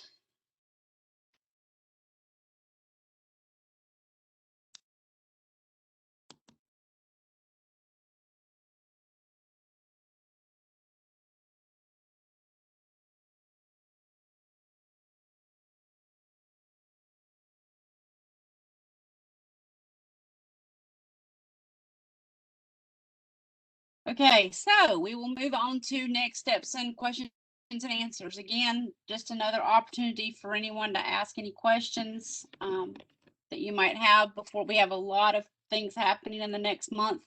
on the commission, as well as I'm sure everyone has a lot of stuff happening in the next month at their school level. So my suggestion, recommendation would be that, before we meet back in May, first of all, it would really behoove everyone here and ones who were unable to attend to make that May meeting, because again, that is our last meeting. And we will be talking a lot about the logistics. What does evaluation week actually look like? How is the process, while the process is the same, how is it going to be different, and how we're going to make it all come together in a remote sort of situation. So there's going to be a lot of details coming out in the May meeting. And again, with evaluation in the second week of June, we really don't have a lot of opportunities to meet to discuss it between the May meeting and the actual evaluation week. So I would encourage everyone to participate in the breakout room training. I have a lot of experience in one specific platform that I use for school, which is not WebEx. I do not have a lot of experience with WebEx. Not any, maybe one time in a breakout room. I'm sure I'm not the only one. There's a couple of different platforms that different people use in their work and in their home. So definitely participate in the breakout room training opportunities. Take advantage of QUACs and their training, because that is the bulk of not only your report and your work, but also how you're going to be able to see the work of the advisors and get the information that they are providing. So all of that important information is in that platform, and it is crucial that we have a clear understanding of how to use that platform, because we will not be together in a room if there's an issue. We will still have QUACs, but we won't be in a physical space with QUACs. They will be available for us virtually. And again, and then also keep looking out for information to come the first week in May about specific advisors that we're looking for, deadlines. If you know people in your brain, if you're in a district and I've just called out that your district, that you're in the region that's going to do math 2, and you have a knockout excellent teacher in your district, then when the flyer comes out in a week or two, you might want to make sure that person is aware of the dates, and if they're interested.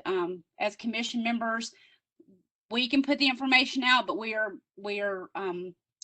I would say blessed to have DPI doing a lot of that work. As someone who's been on the commission for 20 years, we used to have to do it all ourselves as commission members. We had to find that potential pool in our district, in districts that we didn't know because they were in our region, but they weren't necessarily next to us. So DPIs, getting that word out, just gives us a bigger pool of potential highly qualified people.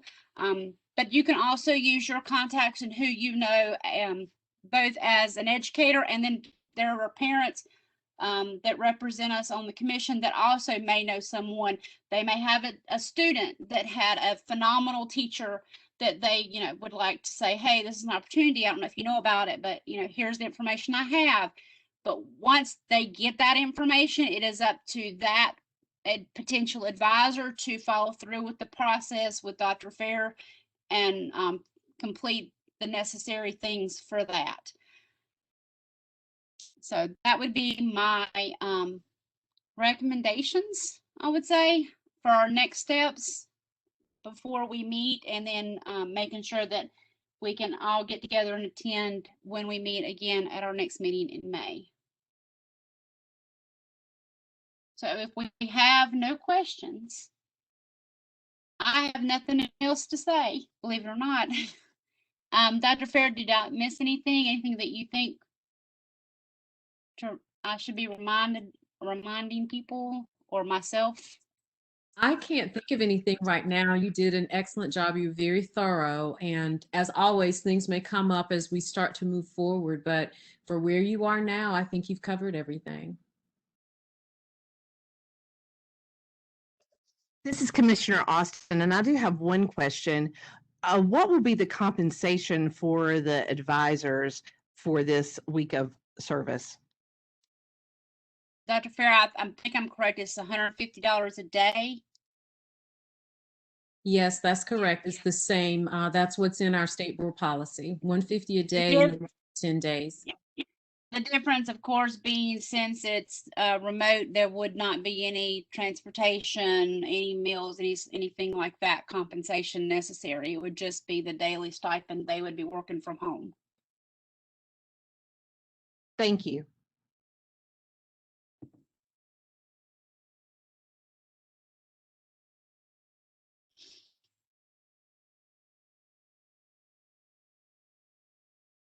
Okay, well, if we have no other questions, we can entertain a motion to adjourn, and then we would need a second. Commissioner Linker, this is Commissioner Cheshire. I move that we adjourn. Commissioner Cheshire has made a motion that we adjourn. Can we have a second? Commissioner Jimenez, I second. And we have Commissioner Jimenez with a second. Dr. Fair, if you can do the roll call for the vote. Okay.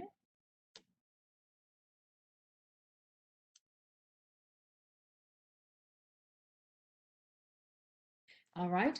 Commissioner Laura Austin. I approve. The meeting should be adjourned. Commissioner Jody Autry. Approved. The Commissioner Autry approved motion to adjourn. Commissioner Megan Kennedy.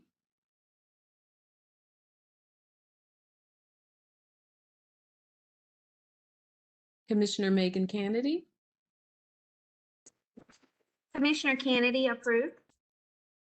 Commissioner William Cheshire. Commissioner Cheshire approve. Commissioner Edward Coggins. Commissioner Coggins approves. Commissioner Angela Flowers.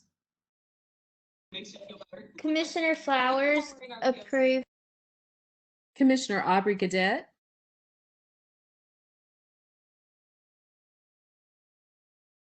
Commissioner Aubrey Gadet. Can we go by and come back to him? I know that they're in the middle of dismissal and he was going to put his phone on mute so we couldn't hear all the stuff. Sure. Commissioner Don Hester. Commissioner Hester approves. Commissioner Hannah Jimenez. Commissioner Jimenez approves. Okay. Commissioner Kathleen Linker. Commissioner Linker approved. Commissioner Amy Marshall.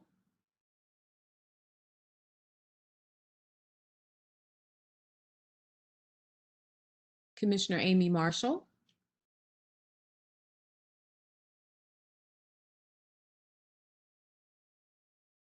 Commissioner Stephen Parker. Commissioner Parker approves. Commissioner Lindsay Seiss. Commissioner Seiss approves. Okay, so going back, Commissioner Aubrey Gadet.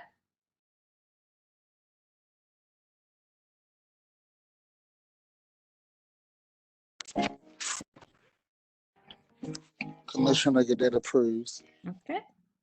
And do we still have Commissioner Amy Marshall? Commissioner Amy Marshall?